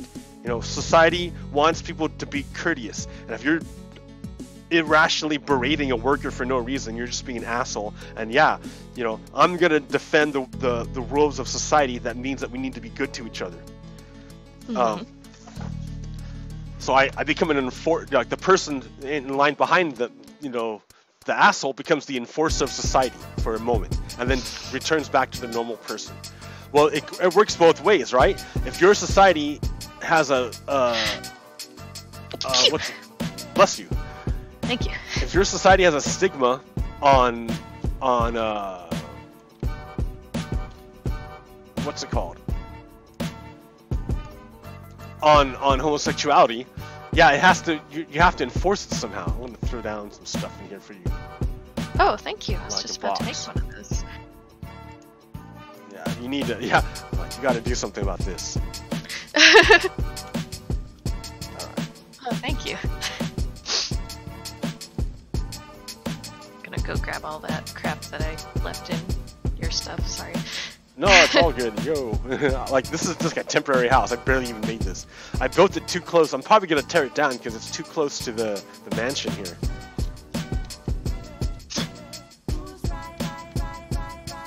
Hope mine wasn't too close. No, yours is far back enough. Yeah, mine's way too close though. I gotta.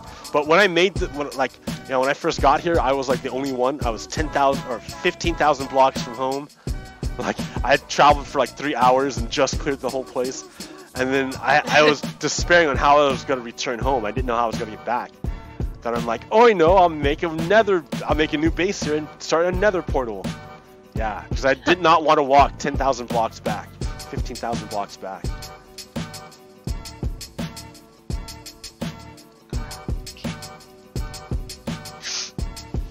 Yeah. Gonna make a door.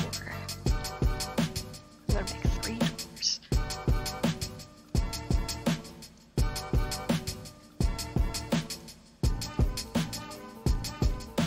Beautiful.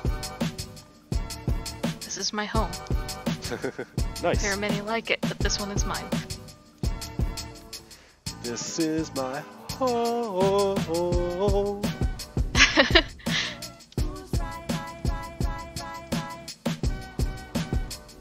Oh, nice. Double door. So yeah, do you know that trick I was doing? So you don't have to keep pressing it. You get you make a pressure plate. Oh, right. And then you put shoot. it. But Dang the special. No, that's all right. The special way to do it. There's a special way of doing it. Let me show you. So what you do is you throw down your door, and then put your pressure plate there, and then you throw down your other door, and your pressure plate in front of that one. That way, it's.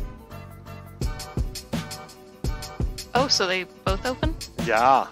Oh, very nice. I mean, you can do it the other way too, but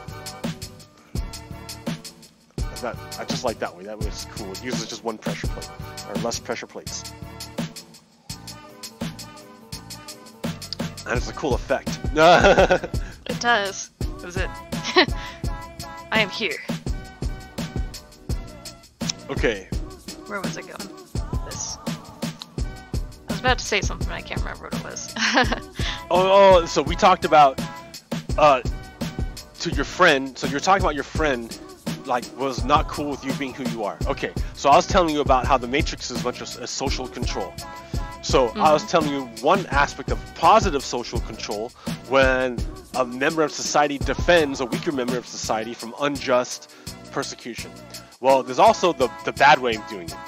Like when a church has this weird prohibition on homosexuality and you mention it, and then your friend turns into an agent of social control and she attacks you. She attacks you, literally attacks you for being who you are because you're deviating from what her society has considered the proper way. And she is trying to berate you into conforming to her way of doing it. Yes.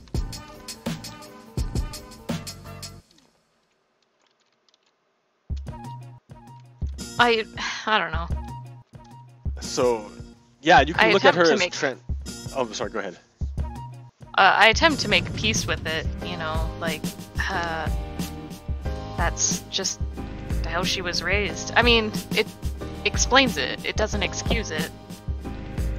Yeah. But what can you do? You can't tell someone not to believe something they grew up believing, can you? Sure you can. I do it all the time. You can absolutely do that. You can absolutely do it. Of course, you're be a rational human. You're not a slave to your traditional upbringing. You can be whoever you want to be. If you use your rational mind with new information and reconsider your position. Like I have here, you know what? I have another writing. I have a meditation on John something something. One of his things on my PoGokeRo page, on my Facebook page.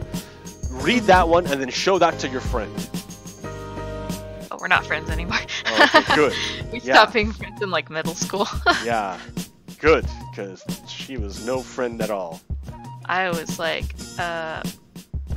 we were friends for a little while, but I learned better. I was like, I deserve better than this. Yeah, certainly. That's one of the first her many things that led to that. Like it doesn't matter. It was a long time ago. Yeah. It was a long time ago. It's just tea. It's no big deal anymore. Water but, you know, under the bridge. Yeah, but it was traumatic back in the day. Don't hit your friends. Yeah. It was traumatic for sure back in the day. Super traumatic.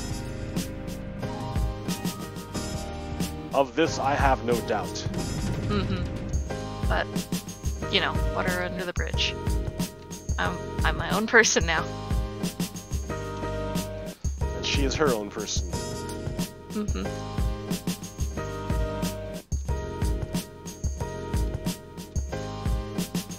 Wow. Yeah, when you were growing up, did you ever have something similar to that? Not. Oh boy. So, did you lose a friend over your differenting views? Oh god, yeah. Dude, I'm a loner. So I'm a socialist. I'm a democratic socialist. And I grew up in a large part of my life in northern Nevada. Which is, you know, pretty rural. So yeah, yeah, no one liked me. My views were not at all like, yeah, I was always, yeah, no one liked my views. Even though they're right. Even though my views were correct, no one liked them.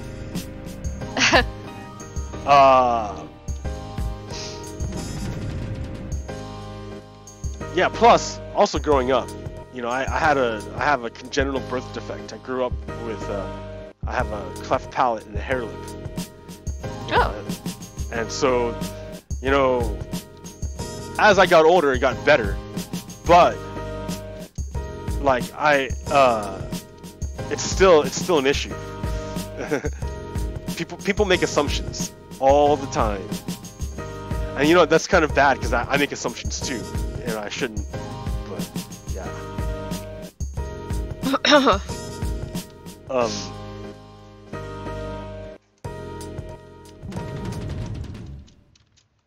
Yeah.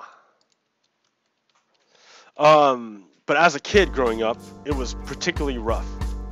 As a little kid. But that was, I didn't think I lost a friend over. At that time, it wasn't political. It was like, well, this is who I am, and we're little kids too, so that became less. Yeah. But but over my views, for sure, I've got way less friends now. I mean, I kind of went through a purge during this Donald thing. I purged a lot of people who I thought were cool, and I've come to find out you're an asshole. You're a jerk. Yeah, you can't support Trump and be a good person. No. That I tried to. I really tried to be civil. I tried to, look past it, but I can't. Yeah, no, you can't. You cannot. Some things you cannot. I have a home. Hooray! Very true.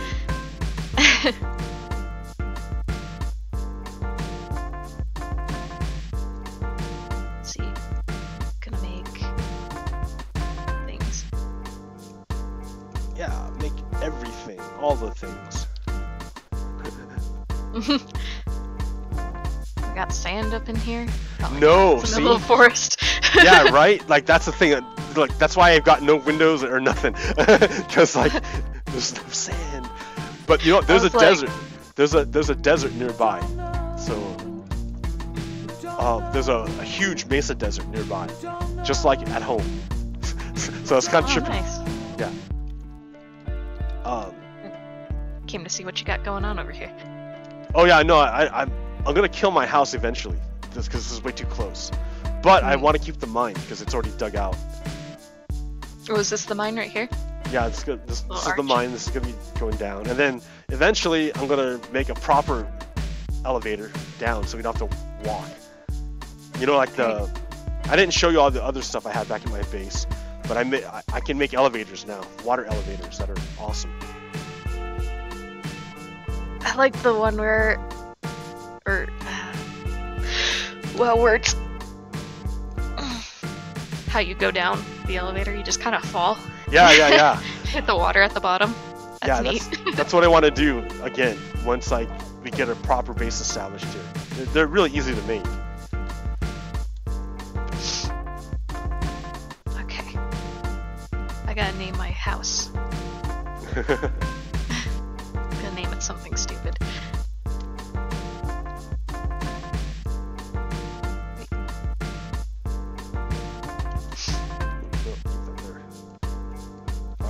I'm gonna tear my house down. It's too close.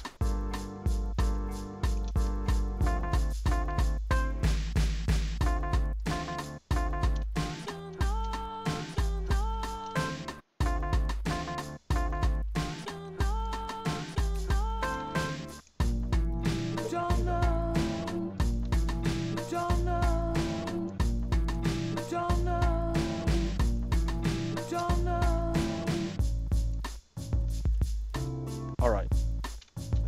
No idea. I have no idea what I'm doing here, but that looks kind of cool.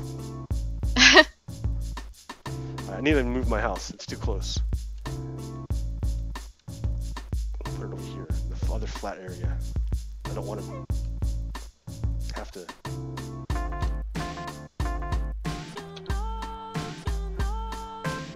There we go.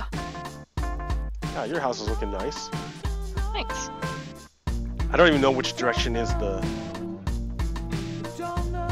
what's it called? Oh, the desert? Yeah, I don't know. Like the thing about being in the forest, you can't see anything. It's all the trees everywhere.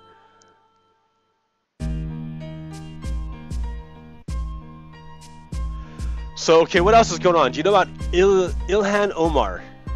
Do you know about her? I don't.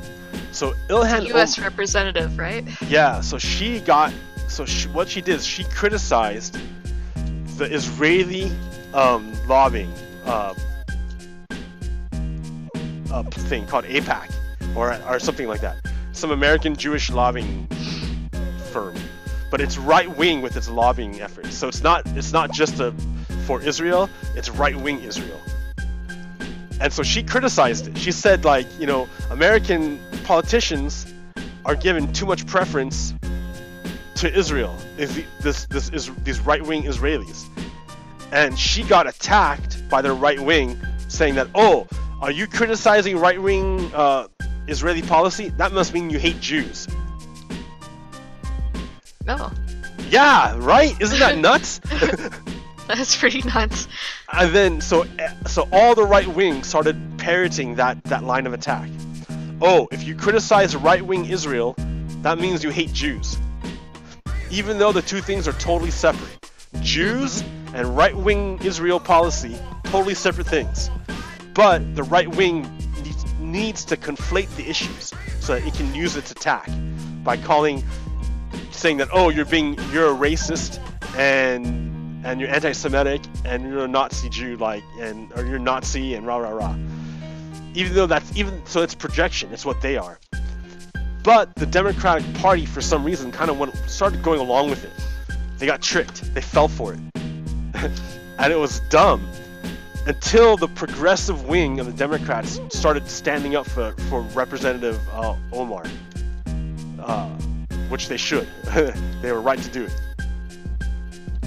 And yeah. So hey, do you know how these ender chests work? No. How they work? All right, hold on. Silk touch it. Put this out here more in the center. I'll build a proper house around it later. So these boxes are like lock boxes. Only you can open it and put things in it. So anything you put in it, wherever you open another ender box, it'll be the same stuff inside. What? Yeah, so you can put things in here and then go far away and find another ender box and open it and the same stuff is in there. Or you can carry the ender box. So there's my stuff in there and then there's your stuff in there. But you never see my stuff and I never see your stuff. Oh, nice. Yeah, that's how it works. So you can just kind of break this down and it'll have all the stuff in the box? You have to use a silk touch pickaxe, otherwise you break it. Oh. So yeah, you can't move it. Well, I guess that's where it lives now. Yeah, for the moment. I mean, I can move it. I have a silk touch pickaxe, or we can get another one. But yeah. Oh, it's fine right there. I don't mind it. I need to find a place to. I'm just gonna clear this one out. My axe is about to break. So Rep Ilmar, yeah. So the right wing, that's what the right wing does a lot, is projection. They project what they do onto others to defend themselves, right? Who's gonna, like, Donald Trump is saying that you know, the immigrants are bringing sex traffickers. Who's gonna accuse Donald Trump of doing sex trafficking when he's the one pointing at other people, accusing them of doing sex trafficking? You see it? You see how it works? It's awful, man. Oh, I hate these people. Oh. I can't tell. I mean, I made an entire YouTube show just to talk about how bad they are.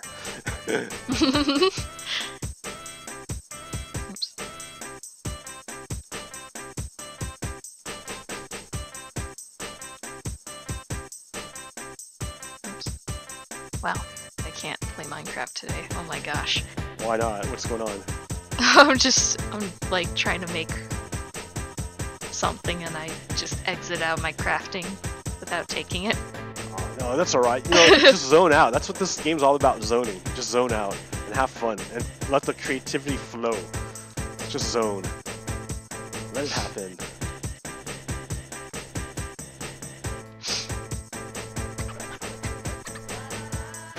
I've been thinking a lot recently about mortality. Ah, yes.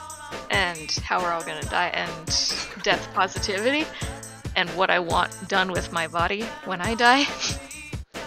Tell me about that. What do you mean? Like, a lot of people are afraid of death, afraid of, you know, their life inevitably coming to an end. Oh boy, I gotta get my thoughts in order. Boy, what do you want to hear about? Like,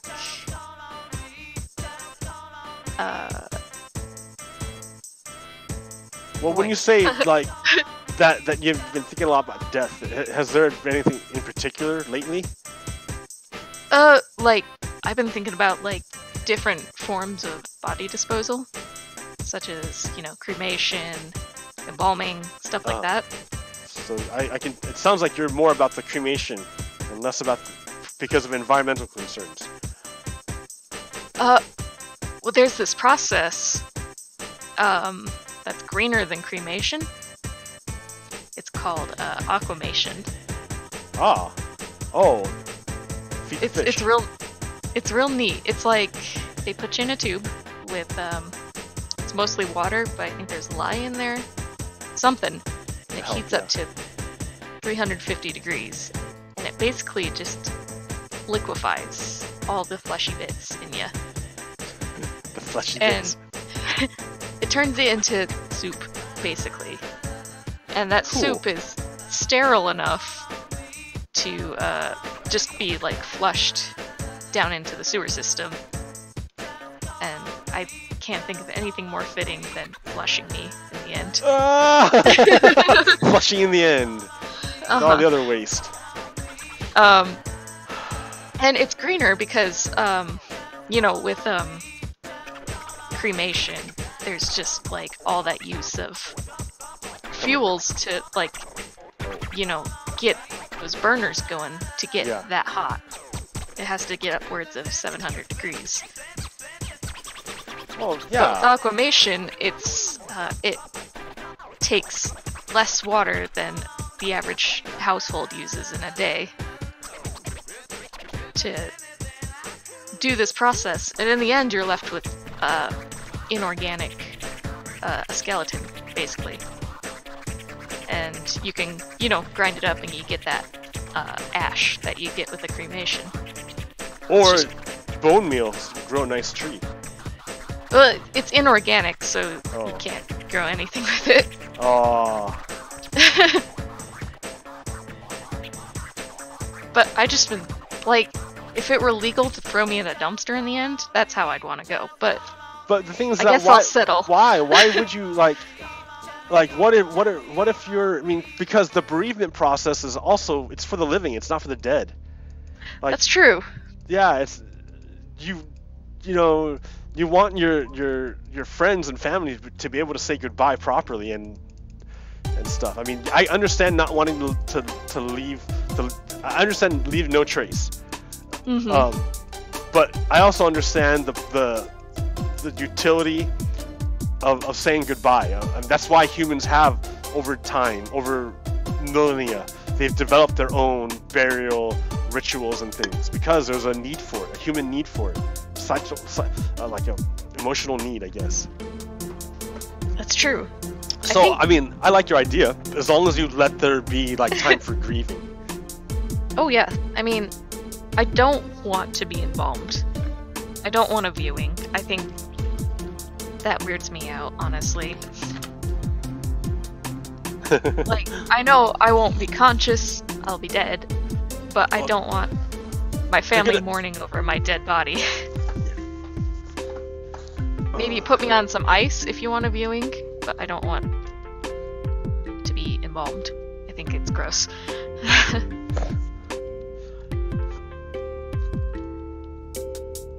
What do you think? I mean, no, I agree with all you. I mean, I don't, you know, yeah. I want to be cremated and then, like, scattered somewhere nice. Plant me a tree, and that's about it. Yeah. Yeah, use my ashes to grow a tree. That's what I want. I don't want a plot of land, expensive plot of land that no one's gonna go visit. Just plant a tree, and then let me continue. Let it continue. Just, you know, grow me into something different. There's also you know, natural burials that are becoming all the rage now. They'll wrap you in just like a biodegradable shroud and just put you in the dirt. And there's something real nice about that. Just, you know, decomposition, putrefaction, worms eating me. Yeah, with that song from the 90s. Pick your head up, boy, when you're talking to me, and be there when I feed the trees. Yeah, feed the trees.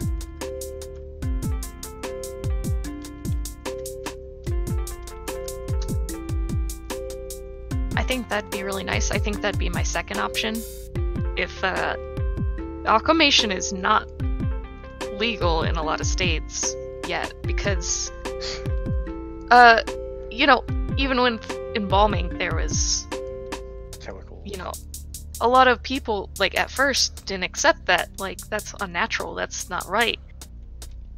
And like, same with cremation. Like, I don't want to burn my dead. That's disgusting. That's wrong. I don't want to put my loved one in a blazing fire, you know? And, you know, cremation's become, you know, so it's normal now. And I think the same can be done for aquamation. Instead of, you know, putting me in like a burning inferno, you're putting me in a nice warm bath, making me into stew, and then flushing me down the drain. How wonderful.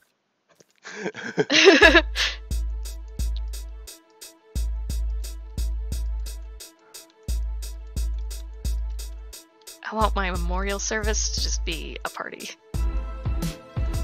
Yeah. I think that's what all people want, but I don't... It's really hard. Death is... I don't know. I've grown comfortable with it. It makes me sad. I still grieve. But, I don't know. What you making over here? A house. I need to live somewhere. I need to tear down this too close house, and then so I'm making another place. It's round. It's nice. Yeah, like I'll show you. I have a what's it called? I have a neighbor who names Zombie Annihilator, and he made the Tree of Life near my other base, and then he made 2 circles interlocking. That was really cool, and I want to like copy his. I mean, basically, I'm copying his pattern to make circles, and then nice. I want to do that because all you do is cut this in half, and now you have a rainbow. So that way you can nice. make a proper curving rainbow too. We can make one that goes up and make one that's proper curving. Oh, that's good. That's better than just like straight zoom into the sky. Straight arrow. Yeah, I mean both are good. I mean they're both good, right? But that's true. I want to, variation. It's all about variety. Gotta have variety. I will have a rainbow on all corners of this entire realm. Nice, yeah. And then, well, the way Pocky has his lighthouses. Yeah. It's just like, we're in a forest, don't care. We need a lighthouse here. Ah, well, you do, right? Because you can't see like very far. So that's true. Yeah, you need the lighthouse to like orient you. So yeah, what I was gonna do is I was gonna convert this what's it called? This mansion into a train station. A sky station on the sky on the top floor. That'd be so cool. And then make a light. And then we probably have to kill the wither again so I can make another beacon. And then we can have a beacon coming out of the train station. Yeah, there's all sorts of stuff we can do. Yeah, I'm glad you came back. I've been wanting to for a long while. Oh man, it's been busy lately. Like so busy that when I finally took that vacation last weekend, so needed that. Oh, where'd you go? Oh, that's right, you went up to the mountains. Oh, how pretty. The snow. I went up to, Idaho. Like, I have friends whose parents own a luxury cabin. Ooh, nice. And my friend just turned 30. So, we had his birthday party up there, and it was really nice. I didn't think I'd enjoy it so much, because we invited, you know, like 6-8 people to come up with us. And it was just me. Yeah, it was just me, my husband, and the birthday boy and his wife. And that's it. Oh, so it was nice and intimate, kind of. Yeah, it was very intimate. I got up there. Oh, there's a skeleton out there. You best walk back into the forest, boy.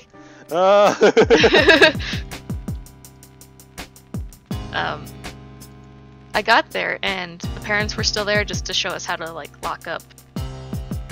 It was like 10 o'clock at night. It had just snowed so much. So we spent an hour trying to just get up this curvy driveway. Oh no, just the driveway. Yeah, it's just, like, uphill. Oh! What did I say about getting back in the forest? He's like, what? I don't have ears.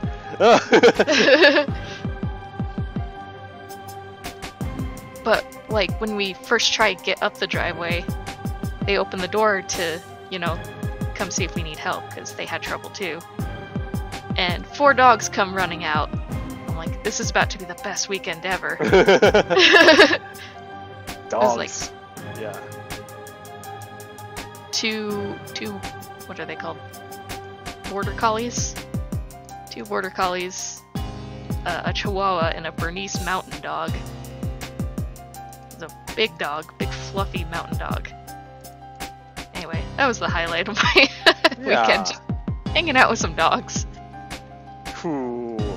Being plastered on wine for 3 days straight. Like, you know, I can't handle that. That's too much. Alcohol kills me. Can't do yeah? it. Yeah, no alcohol for me. Like, the littlest bits, the littlest bit of alcohol wrecks me. That's understandable. We at some point wanted to go to a local hot spring that was just a mile and a half down the road. Nice. And we'd all been drinking that day. Oh. And the wife of the birthday boy used to work as a parole officer, corrections officer. So she had a breathalyzer.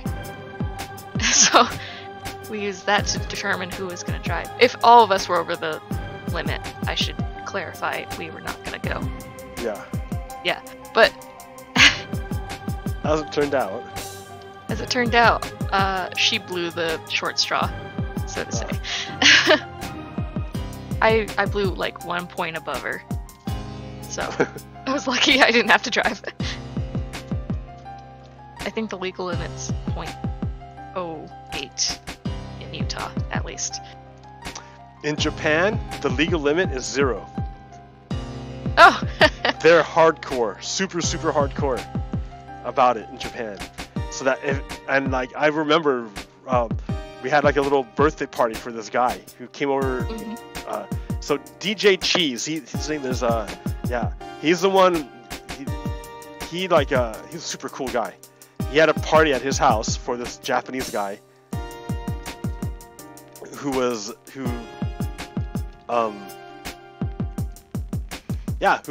drank a few beers and stayed the night rather than drive like a few miles home because they're that hardcore about it.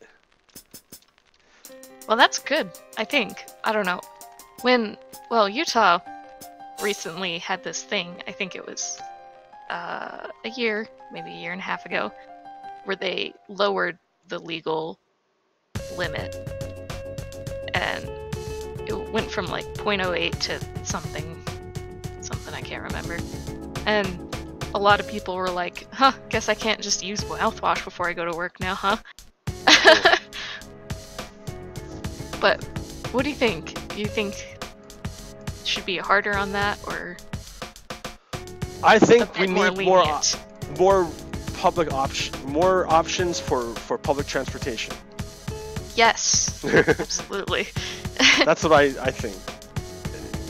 If you know what, I mean, if you punish people, you're just gonna punish more people, and it costs the state more, and it costs the people more, and you just lose productivity, right? But if you have public transportation, people are gonna are not gonna, you know, are gonna find ways to avoid being a bad person. I don't know how to say it. Yeah, I don't think there's any excuse for, you know, drinking and driving. I think that's not okay at all. 0%. So, yeah, well, oh man. I have not been a saint about that. In the past, I've done bad things about not being entirely responsible. That's why I don't go out anymore or drink anymore. I didn't get in trouble for it. I didn't get busted for it, of course not, but still. Yeah. Like,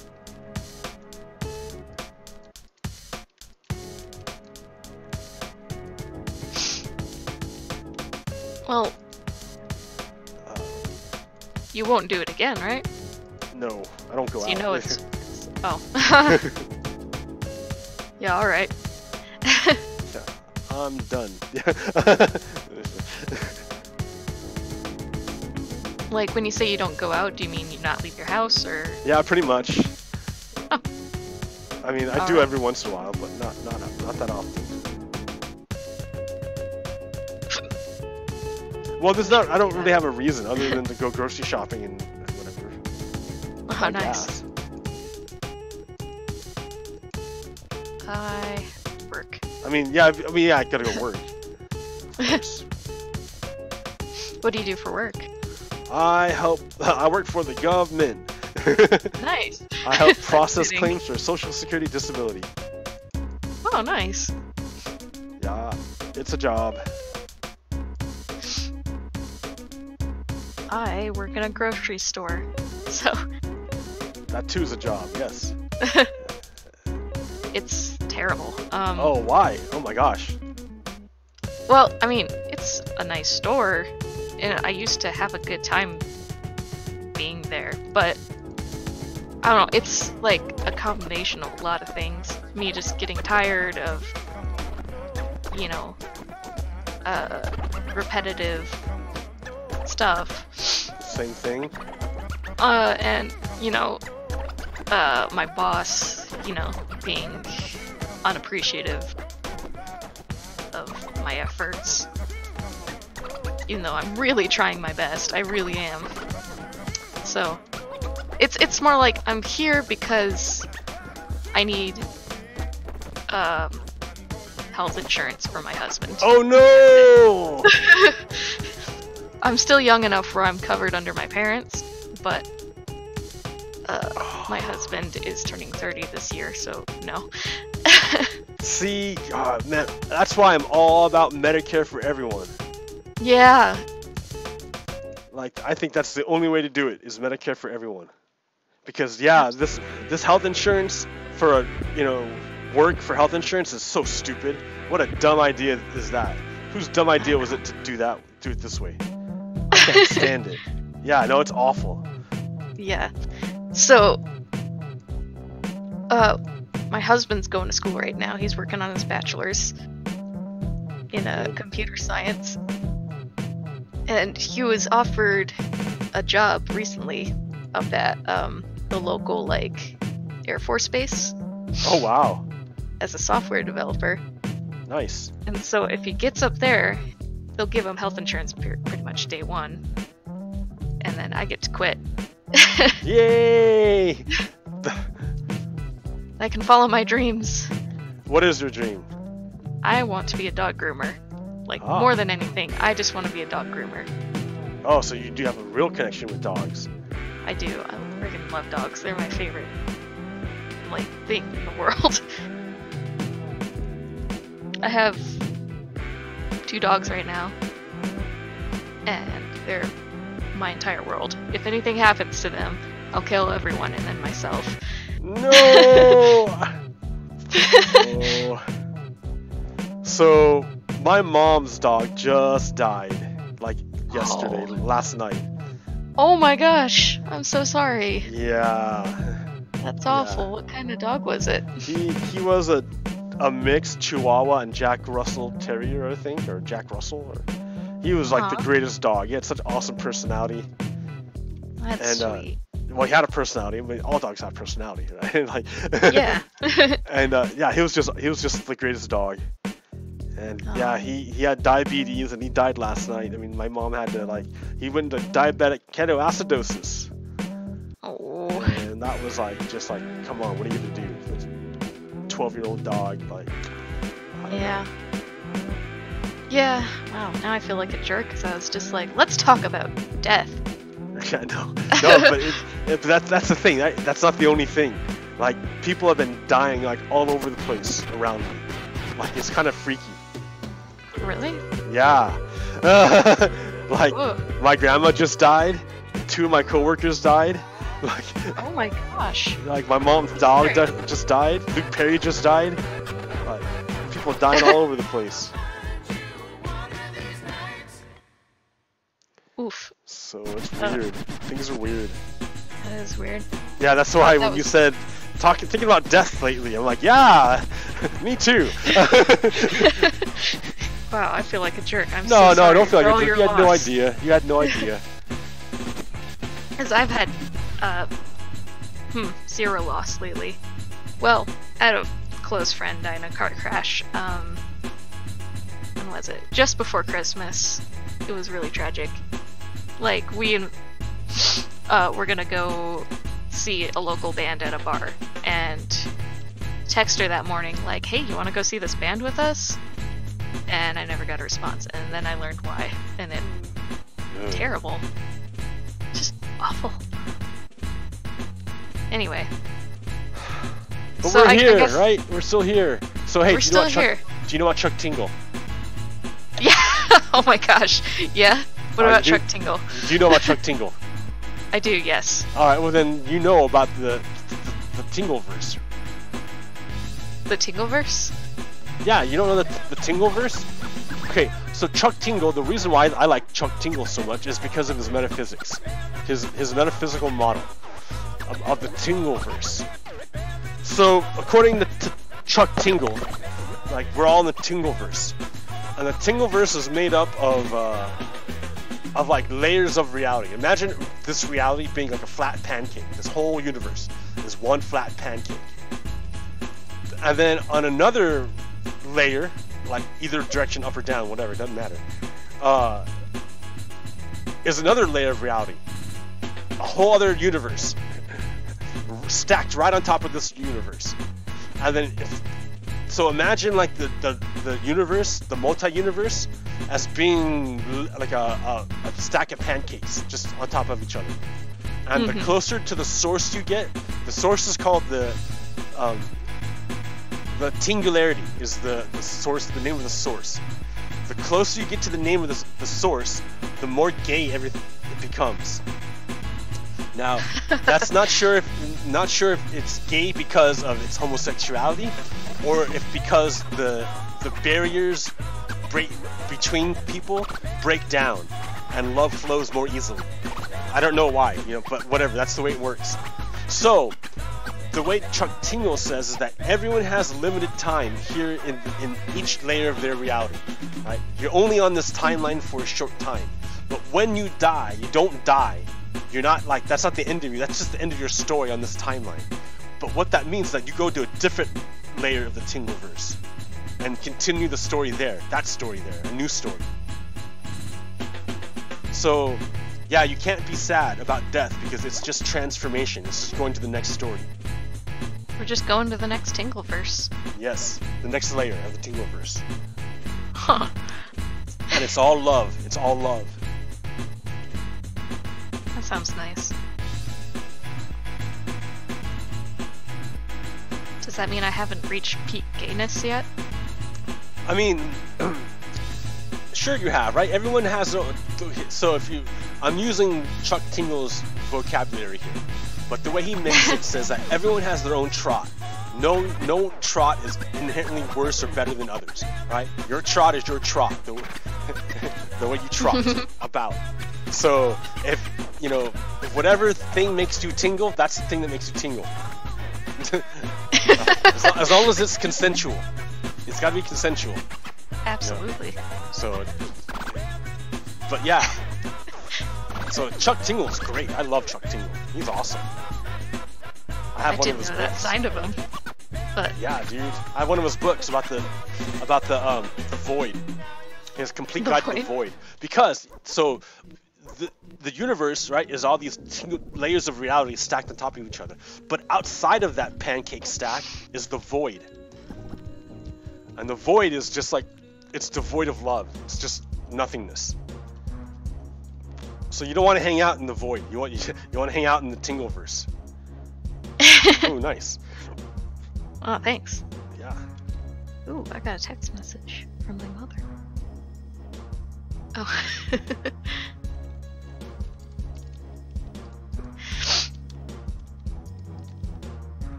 I was gonna do something, but I can't remember what it was. Shoot. Well. That happens a lot in this game of Minecraft. But that's alright, that's what's so neat. Just gotta hang out and it'll eventually come back to you. Yeah. I am gonna get up from my computer for half a second to go get another drink, but alright. I have wireless headphones, so I'll be there. Okay, I'll be no here. problem. I've been doing that all this time. So yeah, this is nice. I didn't expect to be building at all this game, and yeah, we had a nice conversation and building a new base. That's awesome. It's freaking dope.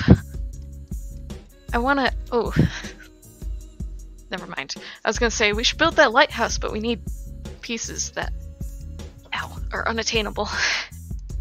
Yeah, for the Currently. moment, like it. Yeah, a lot of this game is gathering the right stuff. Mm-hmm. Alright, well, let's see.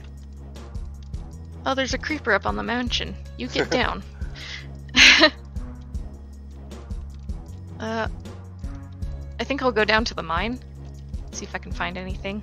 Okay. I just want more iron. I'm gonna make...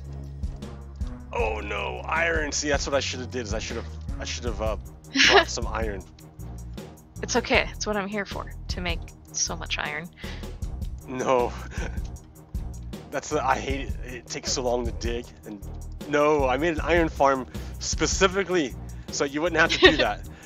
Like, dig for iron. So I'm gonna finish this floor and I'm gonna head back to base and get some iron for us. Okay.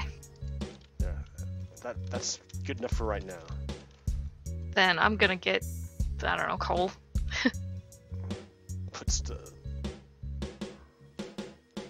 I don't know, I'll just go dig and see what I can find. Alright.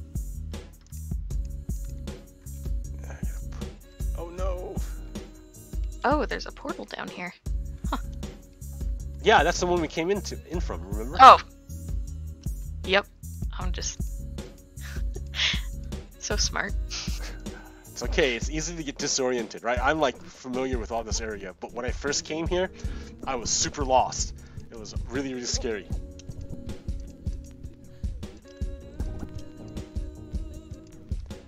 So, okay, head back to base to grab iron for us.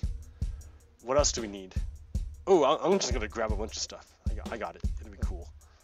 Okay, I gotta pee. And you know what? We've been streaming for like 2 hours. Mm-hmm. So I think I'm gonna end my stream for right now, and then we can continue playing, but I want to end my stream. So, Art America, thank you for hanging out with us these 2 hours, talking about stuff and playing Minecraft. If you guys have anything else to add or want me to talk about stuff, go ahead and drop in a line at well, anywhere. I'm all over the place. All right. See you later, America. Peace out.